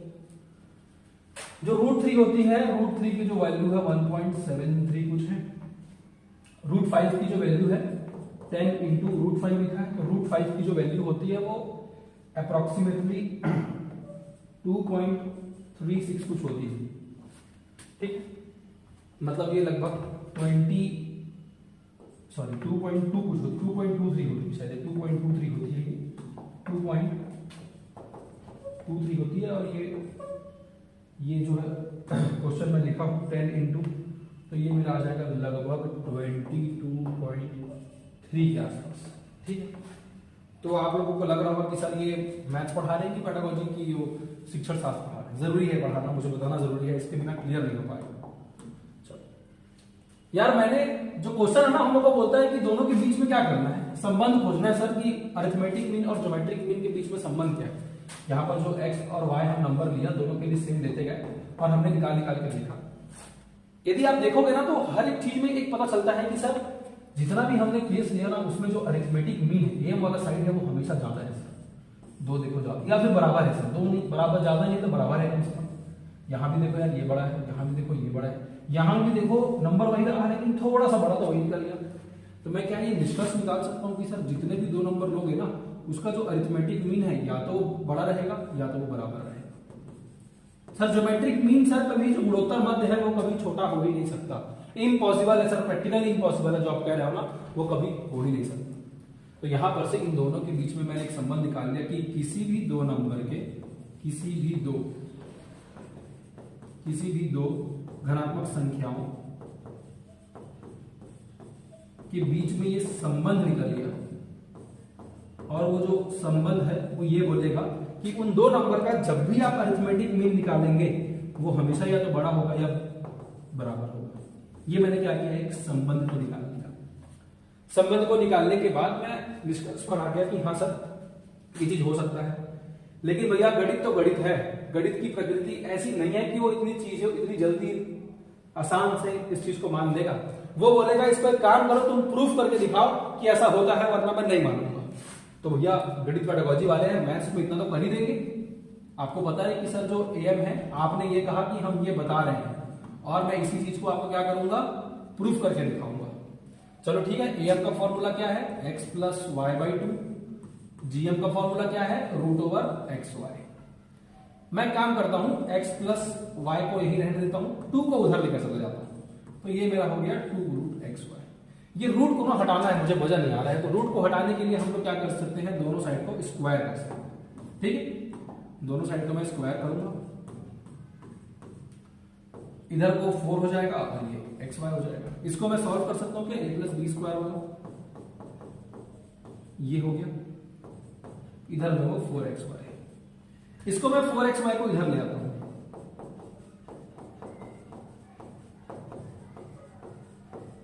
ये हो गया क्या, उधर से ले आया तो उधर 0 हो गया, है ना। अब जब मैं ये कर लिया तो मुझे पता चला कि x square plus Y square, यहां पर माइनस प्लस माइनस हो जाएगा, यहां पर -2xy। इसको देखो, क्या ये x माइनस वाई का होल स्क्वायर का फॉर्मूला बन गया है। हाँ सर, x माइनस वाई का होल स्क्वायर का जो फॉर्मूला है, a square plus B square minus 2ab होता है क्या, वही होता है। अंत में हमने देखा कि जो चीज है वो एक फॉर्मूले के रूप में आ गया। अब यहां पर से मैंने क्या देखा कि इस साइड वाला जितना भी मैं लेके जा रहा था ना सर, वो मेरा कुछ नहीं था, इस साइड में जितना भी चीज लिए जा रहा था वो मेरा अरिथमेटिक मीन था, और इस साइड मेरा क्या था, ज्योमेट्रिक मीन था। तो वही तो मुझे प्रूफ करना था कि इधर कोई भी चीज, यहाँ पर मैंने क्या किया कि कोई भी दो नंबर है उसका जो स्क्वायर है वो हमेशा या तो जीरो होगा या जीरो से बड़ा है। एक्स वाई कोई भी नंबर लेके देख लो, चाहे आप प्लस रखो चाहे आप माइनस लेके देख लो, एक्स और वाई, यदि मैं 5 माइनस एक्स को 3 लेता हूं तो 2 स्क्वायर क्या हो जाएगा, वो 4 हो जाएगा। 4 तो बड़ा है, जीरो है। तो मतलब अब ऐसा है कि एक्स वाई में आपको जो लेना है ले लीजिए, वो हमेशा क्या रहेगा, ज्योमेट्रिक मीन के या उसके ज्योमेट्रिक मीन के या जीरो के बड़ा है। तो इस प्रकार से मैंने क्या किया कि ये जो चीज है, अब ये जो पूरी प्रक्रिया है इसको आप देखिएगा एक बार, ये वाली जो पूरी प्रक्रिया है जहां पर मैंने स्टार्टिंग से चीजों को समझाया, थिंकिंग मैथमेटिकली में। पहले मैंने देखा कि सर आपने एक क्वेश्चन लिखा है, मैंने कहा ठीक है। क्वेश्चन लिखने के बाद मैंने कहा कि सर आप उसका फॉर्मूला को बता दीजिए। फॉर्मूला बताने का मतलब मैंने आपको एक विशिष्ट प्रकार की जानकारी दी, तो क्या मैं उसे विशिष्टीकरण कह सकता हूं कि मैंने पहले आपको एम बताया, एम के बाद मैंने आपको जीएम बताया, फिर आपने क्या किया कि सर मैं उसका थोड़ा सा एग्जाम्पल लूंगा सर। मैंने कहा ठीक है यार एग्जाम्पल ले लो। आपने थोड़ा सा उसमें क्या लिया, एग्जाम्पल लिया। एग्जाम्पल लेने के बाद आप इस निष्कर्ष पर पहुंच गए कि कोई भी दो नंबर, सर चाहे आप जो नंबर लेना है ले लो, उसका जो फॉर्मूला है वो यही आएगा। फॉर्मूला मतलब कि उसका जो एम है वो हमेशा जीएम से बड़ा रहेगा। तो जब ऐसी कोई स्थिति आ गई तो क्या मैं उसे व्यापीकरण कह सकता हूं कि सर मतलब हमारे पास एक ऐसा कथन है जो हर स्थिति पे क्या कर सकता है, उसको सिद्ध कर सकता है। तो मतलब जब भी गणितीय तरीके से सोचना पड़ेगा तो उसकी जो पहली प्रक्रिया है कि सर पहले मैं विशिष्टीकरण करूंगा, दूसरा मैं क्या करूंगा, व्यापीकरण करूंगा, और अंत में मैं उसे, यदि मैं उसे गणितीय तरीके से सिद्ध कर दूंगा तो सर्वबोध मेरा सबसे बेस्ट तरीका है। गणितीय तरीके से मैंने उसे क्या कर दिया, सिद्ध कर दिया। अंतिम में निष्कर्ष ये निकला कि यदि गणितीय तरीके से आपको सोचना है तो आप करेंगे पहले विशिष्टीकरण, विशिष्टीकरण के बाद आप जो भी अनुमान लगाएंगे, आप ये मैंने अनुमान लगाया था, आप जो भी अनुमान लगा सकते हैं लगाएंगे। उसके बाद आप उस चीज का व्यापीकरण कर देंगे। व्यापीकरण करने के बाद आप उस थ्योरम को आप प्रूफ कर सकते हैं, सिद्ध कर सकते हैं। इस प्रकार से एक व्यक्ति के अंदर, एक बच्चे के अंदर गणितीय सोच का विकास होता है। ठीक है,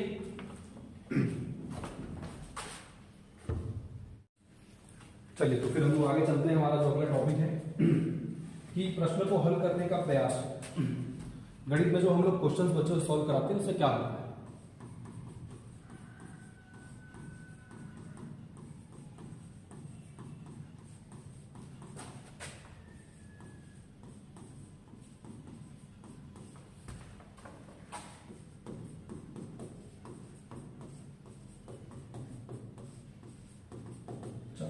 ये टॉपिक है यार। ठीक है, अब इस पे आगे चलता हूं मैं कि प्रश्नों को हल कराने से क्या होगा। तो मैं कहूंगा कि सर पहले तो उनका जो क्षमता है, क्षमता में वृद्धि होगी, क्षमता वर्धन होगा। क्षमता वर्धन होगा इसका मतलब वैरायटी ऑफ बहुत सारे क्वेश्चंस देखेगा यार, बहुत अलग अलग प्रकार देखेगा क्वेश्चंस के, प्रकार देखेगा तो उसके अंदर व्यापीकरण होगा, और भैया व्यापीकरण होगा तो अच्छा गणित तो सीखेगा।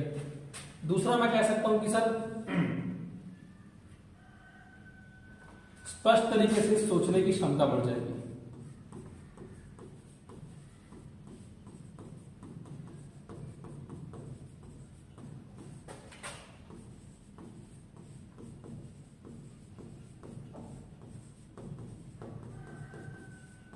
जितने क्वेश्चंस करेगा, वैरायटी देखेगा, समझ में आएगा कि यार इसमें ये वाला लॉजिक नहीं वो वाला लॉजिक करना है। उसके बाद मैं कह सकता हूं कि तार्किक और क्या हो सकता है, वो क्रमबद्ध तरीके से सोचने की क्षमता बढ़ेगी।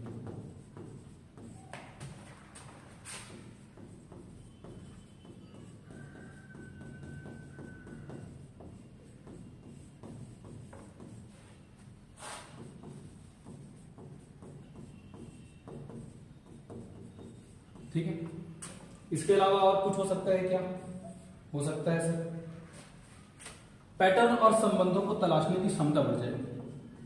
समझेगा कि यार इस क्वेश्चन में ना ये वाला पैटर्न फॉलो होता है।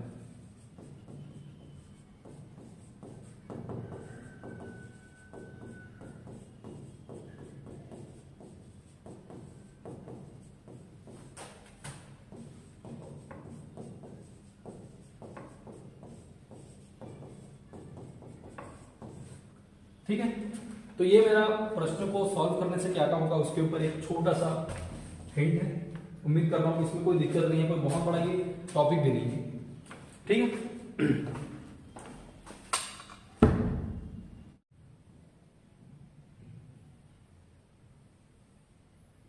ये जो क्वेश्चंस है हम लोग उसकी बात करेंगे।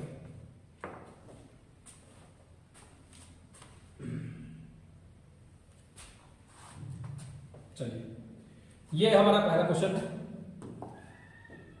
नीचे दिए गए किस कथन की सततता की कसौटी की जांच केवल अनुभवनिक तरीके से की जा सकती है? पानी 100 डिग्री सेल्सियस पर उबलता है। यदि ऐसा कुछ चीज मुझे देखना होगा तो सर जरूरी ये है कि मैं काम करूंगा, मैं क्या करूंगा, उस चीज का प्रयोग करके देख लूंगा। आप सीधा उस चीज का क्या करके देखने लगेंगे, एक्सपेरिमेंट। तो जहां आपने एक्सपेरिमेंट किया ये वाला ऑप्शन गलत हो गया।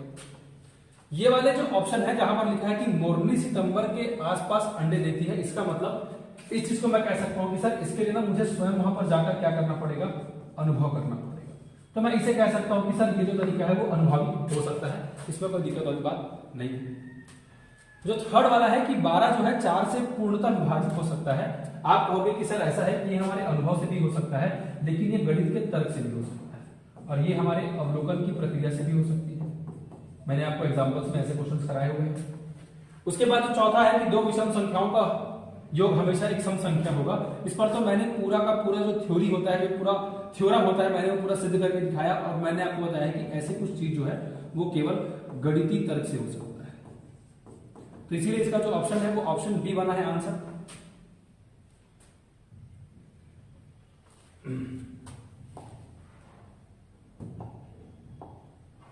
उसके बाद मैं नीचे आता हूं सेकंड क्वेश्चन पर। गणित संक्रियाओं को सरल, तेज और मशीनी बनाता है। आपको याद होगा कि मैंने कहा था कि जो प्रतीक, जो सिंबल्स और क्या होते हैं, एल्गोरिदम्स होते हैं, वो क्या करते हैं, हमारे जो संक्रियाएं हैं, जो ऑपरेशंस है, उसको सरल करता है, तेज करता है और मशीनी बनाता है। उसके बाद जो मेरा थर्ड क्वेश्चन है, चलिए थर्ड क्वेश्चन जो है इसका मैं आंसर नहीं दिखाने की कोशिश करूंगा। चलिए, इसका जो आंसर बताइए कि अगर हम एक तरह की दाल पकाना जानते हैं तो इस तरीके से प्रेशर कुकर का इस्तेमाल करके हम अन्य दालों को भी पका सकते हैं। यह प्रक्रिया क्या कहलाती है? अब यदि आपको याद आ रहा होगा कि मैंने कहा कि सर हमको ना अभी एक प्रकार का दाल पकाना आता है, वो दाल हो सकता है कि सर मेरे को राहल दाल पकाना आता है। तो मैं कह रहा हूं कि यदि मुझे राहल दाल पकाना आता है, मुझे पता चल गया कि उसको मैं क्या करूंगा, प्रेशर कुकर में कैसे पकाऊंगा। तो मेरे भाई, अब ऐसा है कि आपको मैं उड़द का दाल दे दूं, चाहे मैं चना का दाल दे दूं, चाहे मैं जो भी प्रकार का दाल दे दूं, आप लोग उसे उसी प्रेशर कुकर में बनाने लगोगे। तो ये जो चीज है, क्या इसी को तो मैं व्यापीकरण कहता हूं, कि जहां पर मैं आपको एक ऐसी विधि सिखाता हूं जो हर एक कथन में क्या होगा, लागू होने लगता है। इसे मैं क्या कह सकता हूं, इसे मैं कह सकता हूं कि ये हमारा व्यापीकरण है।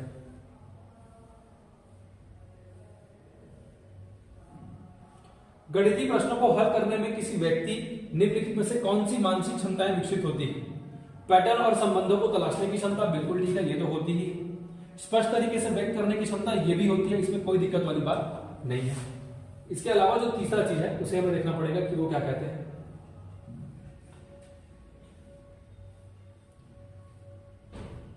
जो तीसरा चीज है कि तार्किक और क्रमबद्ध तरीके से सोचने की क्षमता, बिल्कुल ये भी ठीक है, इसमें कोई दिक्कत वाली बात नहीं है। तो इसका मतलब ऑप्शन डी जो है, जो उपरोक्त सभी जो तीनों ऑप्शंस की बात करता है, वो सबसे बेस्ट है। इसके बाद शुरुआती स्कूली गणित जो है वो कैसे सीखा जाता है? तो याद होगा कि मैंने आपको बताया था कि ऐसा है कि यदि मैं चाहता हूं कि बच्चों के अंदर गणित का विकास हो, तो बच्चों को हम लोग पहले ठोस वस्तु देकर सिखाते हैं, ठोस के बाद हम सिखाते हैं बच्चों को चित्र के द्वारा, और चित्र के बाद मैंने बताया था कि हम बच्चों को सिखाएंगे प्रतीक के द्वारा। मतलब पहले क्या है कि ऑब्जेक्ट्स के द्वारा, ऑब्जेक्ट्स के बाद मैंने कहा था पिक्चर्स, पिक्चर्स के बाद मैंने कहा सिंबल्स। तो यहाँ पर शुरुआती बोला है, तो ऑप्शंस में ये है, जो ठोस वाला ऑप्शन है वो बिल्कुल ठीक हो जाएगा, इसमें कोई दिक्कत वाली बात नहीं है। कब कहेंगे कि बच्चे कुछ अवधारणात्मक ज्ञान ग्रहण कर लिए? सीखने की प्रक्रिया का ज्ञान होने पर। यहां पर ये जो प्रक्रिया का ज्ञान है, याद होगा कि मैंने आपको कहा था कि यदि केवल प्रक्रिया का ज्ञान होगा तो मैं उसे केवल प्रक्रियात्मक ज्ञान कहूंगा।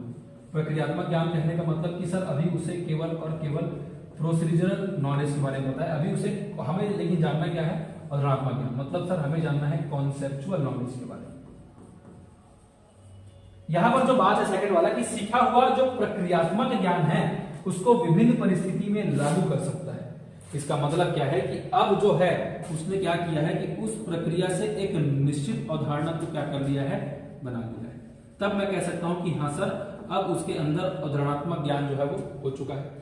अवधारणा का केवल नाम व परिभाषा जानने से मैं ये बिल्कुल नहीं कह सकता कि जो बच्चा है वो क्या किया होगा, अवधारणात्मक ज्ञान को ग्रहण किया होगा। इसके लिए जो सबसे बेस्ट ऑप्शन बनता है वो ऑप्शन डी बनता है। क्वेश्चन नंबर 7 पे जाएंगे। गणित में प्रतीकों के विस्तृत प्रयोग के कारण क्या है? गणित को संक्षिप्त करना बिल्कुल ठीक है, गणित को स्पष्ट करना ये भी ठीक है, गणित को शक्तिशाली संचार माध्यम बनाना ये भी ठीक है। तो इसीलिए ऑप्शन डी जो उपरोक्त सभी है वो सबसे बेस्ट हो सकता है।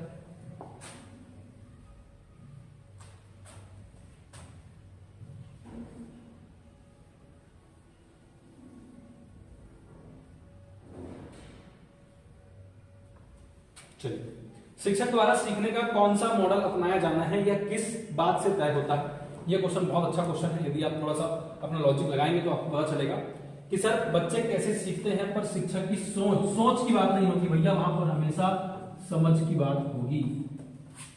विषय की प्रकृति केवल विषय की नहीं, साथ साथ विषय वस्तु की बात करते हैं, केवल विषय की बात नहीं करते। जो तीसरा ऑप्शन है सीखना क्या है पर शिक्षक की समझ, ये बिल्कुल ठीक है, इसमें कोई दिक्कत नहीं।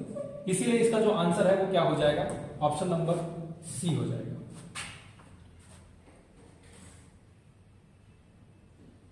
निम्नलिखित पैटर्न से क्या ज्ञात होता है? 1 + 1 2 है, 2 + 2 4 है, 3 + 3 6 है, अंत में फिर ऐसे 10 + 10 20। यहां पर सम और विषम जैसे कुछ चीज के बारे में पता नहीं चल रहा है। अंत में यदि यहां पर देखोगे तो पता चल रहा है कि सर ये लोग 2 का पहाड़ा ही सिखा रहे हैं बच्चे को। तो क्या मैं कह सकता हूं कि यहां पर बच्चों को क्या सिखाया जा रहा है? 2 का जो पहाड़ा है वो सिखाया जा रहा है। ये जो क्वेश्चन जो मैंने आपको कुछ देर पहले कराया था कि छोटे बच्चों में जो गणित का विकास है वो किस प्रकार से होता है, तो यहां पर याद होगा कि मैंने कहा था कि पहले ठोस वस्तु, फिर चित्र और फिर संकेत। ये इजी क्वेश्चन देख सकते हो आप। उसके बाद मैंने कहा गणित, बीजगणितीय सूत्र का अधिगम है। बीजगणित का सूत्र, यदि मैं बीजगणित का सूत्र उसको बता दूंगा ना तो हर एक जगह में क्या करेगा, उसको उपयोग करने लगेगा। हर एक जगह में उपयोग करने लगा, इसका मतलब क्या हो गया, वो वहां पर हो गया व्यापीकरण। सामान्य गणित सीखना कठिन है क्योंकि इसकी प्रकृति मूलतः अमूर्त है, बच्चे इसे पढ़ना नहीं चाहते। ऑप्शंस नेगेटिव है, केवल ये वाला ऑप्शन शिक्षण पद्धति त्रुटिपूर्ण है, ये भी गलत है। ऑप्शंस नेगेटिव है, जो ये वाला ऑप्शन है कि इसकी जो प्रकृति है पूर्णतः अमूर्त है, ऐसा कुछ क्वेश्चंस ऑप्शंस में रहेगा तो बिल्कुल ठीक हो जाएगा, इसमें कोई दिक्कत वाली बात नहीं है।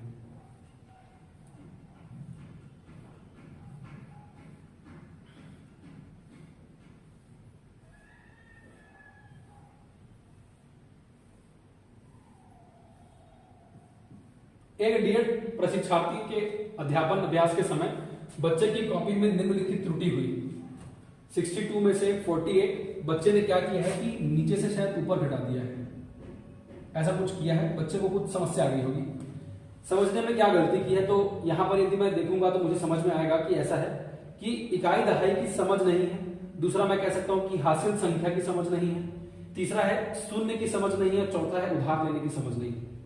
अब यह है कि इस वाले क्वेश्चन को विलोपित किया गया था क्योंकि इस वाले क्वेश्चंस में इकाई दिहाई की समझ नहीं है, इसमें कोई दिक्कत नहीं है, बच्चों को तो है इसलिए उसने किया है। हासिल संख्या की समझ नहीं है क्योंकि बच्चे ने क्या किया है, नीचे से ऊपर घटा दिया है। शून्य वाला कोई दिक्कत नहीं है, उधार लेने वाला समझ भी नहीं है उसमें। ये दोनों ऑप्शन हो सकता था, इसीलिए शायद जो क्वेश्चन है ये विलोपित हुआ है। अमूर्त विशिष्टीकरण व्यापीकरण किस विषय को समझने के लिए बेहतर है, तो आप सभी जानते हैं कि भैया मैथ्स के लिए बेस्ट है। एल्गोरिथम बच्चों में नहीं विकसित कर सकता।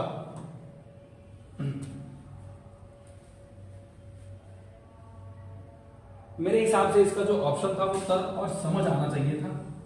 खैर वहां पर एल्गोरिथम को ले लिया गया है, रटना को ले लिया गया है एल्गोरिथम से, बाकी बच्चे जो है रटते ही हैं। मेरे हिसाब से इसका जो ऑप्शन सी था वो बेटर था। हो सकता है कि यहां पर थोड़ा सा कुछ मिस्टेक हो गया होगा। बच्चों में गोलाई की अवधारणा धीरे धीरे विकसित होती है, इसका मतलब याद होगा कि मैंने कहा था कि गोलाई की अवधारणा मतलब बच्चा जो है मूर्त से कहा जा रहा था, अमूर्त की ओर जा रहा था। अब बच्चे को कोई ठोस वस्तु की जरूरत नहीं है कि वो ठोस वस्तु के माध्यम से क्या करे, उस चीज को याद करे। ठीक है, ये वाला जो क्वेश्चन है भैया वो मैथ्स का क्वेश्चन है, आप आराम से करके देख लीजिएगा कि 5/6 में से कौन सी संख्या को घटाई जाए कि आने वाली भिन्न 1 हो जाए। तो भैया वो देख लेना आप करके। 5/6 - 1 = +x। तो ये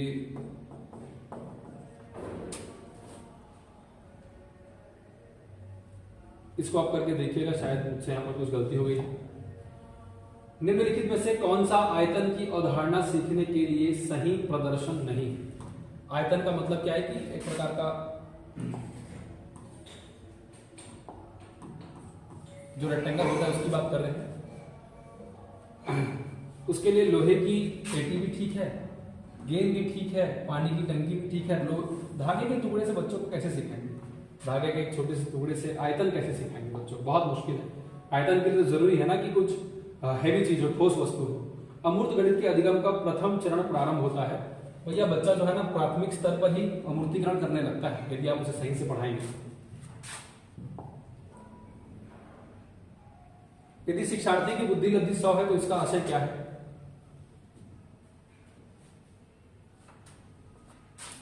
100 है मतलब बहुत सिंपल है यार। यदि 10 और 10 दोनों हो जाएंगे तो कट कट के वो 100 आ जाएगा, और 100 में मैं कह सकता हूं कि दोनों क्या है?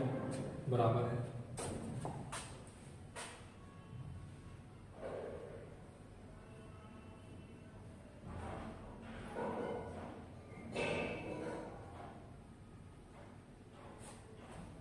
निम्नलिखित में से किस क्षेत्रफल को प्रायः सभी समतल सतहों के क्षेत्रफल ज्ञात करने के लिए उपयोग किया जा सकता है? त्रिभुज का क्षेत्रफल, आयतन का क्षेत्रफल, समांतर चतुर्भुज का क्षेत्रफल या वृत्त से घिरे क्षेत्र का क्षेत्रफल। याद रखना कि एक जो रेक्टेंगल होता है उसके अंदर भी एक ट्रायंगल होता है, एक जो समांतर चतुर्भुज होता है उसके अंदर भी क्या होता है? रेक्टेंगल होता है। इसीलिए यहाँ पर जो ऑप्शन है उसे त्रिभुज को बेस्ट दिया गया है कि त्रिभुज का जो क्षेत्रफल होगा वो क्या कर सकता है? दोनों के लिए बेस्ट हो सकता है। गणित की पाठ्यचर्या के मुख्य गुण है महत्वाकांक्षी, सुसंगत। ये तो एनसीएफ का हिस्सा है, नेशनल करिकुलम फ्रेमवर्क का। इस तीनों में कहा गया है कि महत्वाकांक्षी होगा, सुसंगत होगा और महत्वपूर्ण होगा। वर्तमान पाठ्यचर्या के दोष हैं। बहुत ही सिंपल क्वेश्चन है कि यहाँ पर जो चीज है लचीलेपन का अभाव बिल्कुल ठीक है, पाठ्य पुस्तक के बिल्कुल ठीक है, विषय में संबंध का अभाव बिल्कुल ठीक है। साइंस वाला सर को केवल साइंस से मतलब है, उसको मतलब ही नहीं है कि हिंदी में क्या हो रहा है। गणित के शिक्षा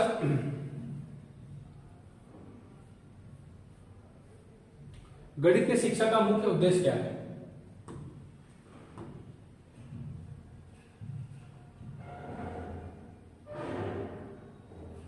विद्यार्थियों को गणित समझने में मदद करना, उपयोगी क्षमताओं का विकास करना, बच्चों की गणितीय प्रभाव का विकास करना, या ज्यामिति के प्रमेय। ये देखो ज्यामिति बोला, इस ऑप्शन को हटा देना। विद्यार्थियों को गणित समझने में मदद करना, ये एक प्रकार से हो सकता था। उपयोगी क्षमताओं का, उपयोगी क्षमताओं नहीं भैया, केवल और केवल गणितीय क्षमताओं की बात करता है यदि मैं गणित सिखा रहा हूँ। ये और ऑप्शन गलत। ये और दो में जो दोनों को बेस्ट दिया गया है सी, आपको भी ऐसे ऑप्शन सी में चलने पड़ेंगे। निम्न में से किसका विकास स्कूल में गणित शिक्षा का उद्देश्य नहीं है? भैया वो बोलता है कि याददाश्त की क्षमता करना थोड़ी है गणित का उद्देश्य। ये तो नेगेटिव स्टेटमेंट है, आपको यहीं से हटाना चाहिए था।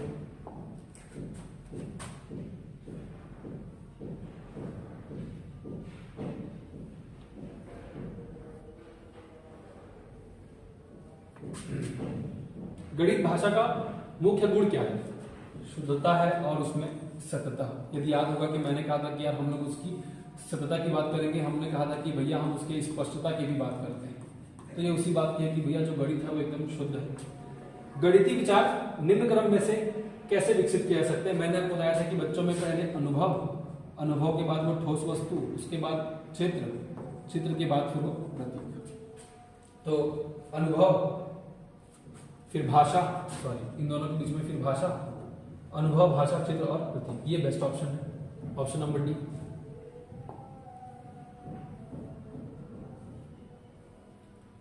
फोक एल्गोरिदम मानसिक रूप से किस कार्य करने के लिए होती है? फोक एल्गोरिदम जो है ना वो ये out of the box question था। फोक एल्गोरिदम 2017 में ये जो है ये सभी के लिए होता है।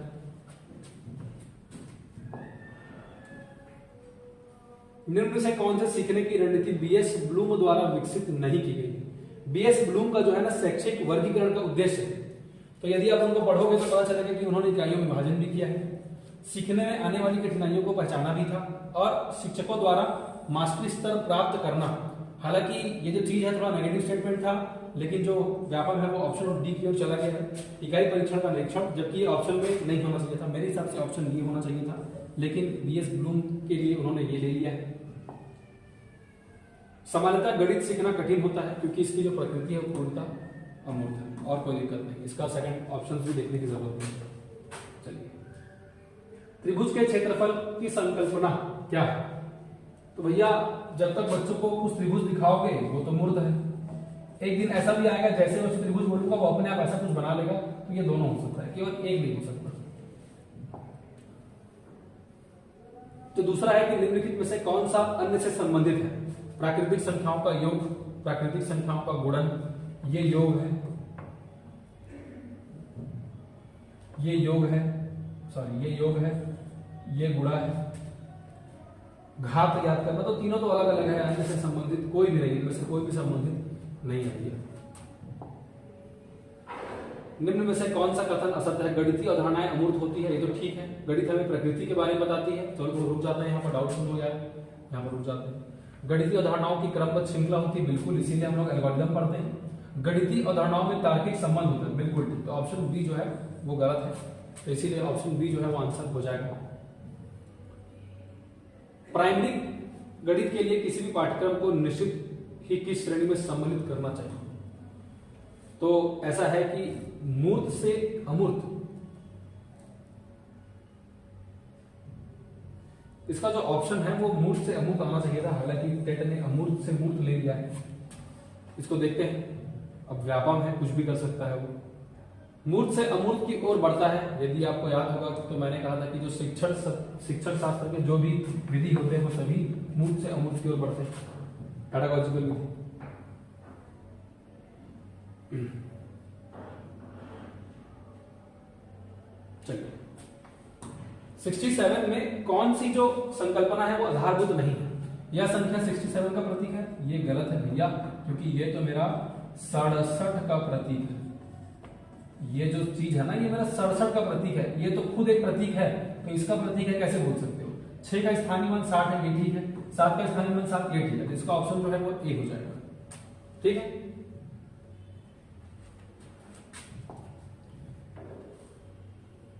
कौन सी संकल्पनाएं अधिक अमूर्त है? तो यार वैसे तो यदि मुझे कहना होता तो मैं कहता कि सभी समान रूप से अमूर्त पर जाता, लेकिन इन तीनों में भी कहा गया कि सबसे बेस्ट कौन ऑप्शन हो सकता है? तो बीज गणित की जो अवधारणा है वो सबसे ज्यादा अमूर्त है, क्योंकि वो चाहता है कि बच्चे जो है थोड़ा सा अमूर्त चिंतन करें, वरना बहुत मुश्किल हो जाएगा। विद्यार्थियों को शेषफल की संकल्पना समझाने के लिए सबसे प्रभावशाली तरीका कौन सा है? जो ऑप्शन नंबर डी है उपरोक्त सभी को बोलता है, तो इसीलिए सबको पढ़ना जरूरी है। स्वाभाविक संख्या को किसी छोटी स्वाभाविक संख्या से वास्तविक संख्यात्मक विभाजन द्वारा, तो ऐसे को तो निकालूंगा कि डायरेक्ट क्वेश्चन को करा दूं। लकड़ी के छड़ को टुकड़ों से खंडित करना एक बार ठीक भी है। समान आकार के कुछ घनों को इकट्ठा करना, घन मतलब कुछ बड़ा मूर्त वस्तु की बात कर रहा है, तो मेरे हिसाब से ये जो है वो बेस्ट ऑप्शन हो जाता है। तो इसीलिए जो ऑप्शन ए है वो सबसे बेस्ट ऑप्शन है इसके लिए। कक्षा 1 स्तर को छात्रों को समझाने के लिए कौन सी संकल्पना अधिक कठिन है? कक्षा 1 में ना बच्चों को संकेत सिखाना थोड़ा मुश्किल है यार, थोड़ा मुश्किल है। संख्याओं का गणना करना तो हम सिखाते हैं, संख्याओं का योग करना भी ठीक है, लेकिन संकेतों का उपयोग करना हर एक चीज में थोड़ा सा मुश्किल हो सकता है। निम्नलिखित में से कौन सा सही नहीं है? अमूर्त संकल्पना प्राथमिक स्तर पर दिया जाना चाहिए, ये तो ठीक है, कोई दिक्कत नहीं है इसमें। सामान्यीकृत संकल्पना को प्राथमिक स्तर पर विचार विमर्श करना चाहिए, ये भी ठीक है। स्वयं सिद्ध को प्राथमिक स्तर पर सिखाना चाहिए, ये वाला जो चीज है मेरे हिसाब से तो वो ठीक होना चाहिए था कि अमूर्त संकल्पना प्राथमिक स्तर पर, मतलब धीरे धीरे उनको सिखाना तो चाहिए। खैर ठीक है, इसमें उपरोक्त सभी ऑप्शंस को ले लिया गया है, इसका मतलब तीनों ऑप्शंस को वो नहीं मान रहा है। हालांकि जो तीनों ऑप्शंस है उसको हम लोग उपयोग करते हैं, अब फिर भी वो टेट है, वो भी सीधी टेट है।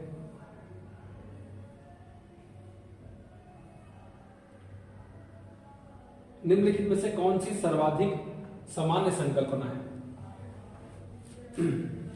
याद होगा यदि मैंने कहा था कि हम लोग धीरे धीरे कहां पर जाते हैं? प्राकृतिक संख्या की ओर। प्राकृतिक संख्या के बाद हम लोग जाते थे कहां पर? पूर्ण संख्या की ओर। तो मेरे हिसाब से तो इसका जो सर्वाधिक सामान्य संकल्पना है वो पूर्ण संख्या ही होना चाहिए, इसलिए क्योंकि वहां पर 0 से लेकर 1 2 3 बच्चा जो है सब चीज को 0 को भी सीख चुका होता है, इसीलिए पूर्ण संख्या। सम संख्या विषम संख्या वो तभी सीखेगा जब सारे संख्याओं को सीख लेगा।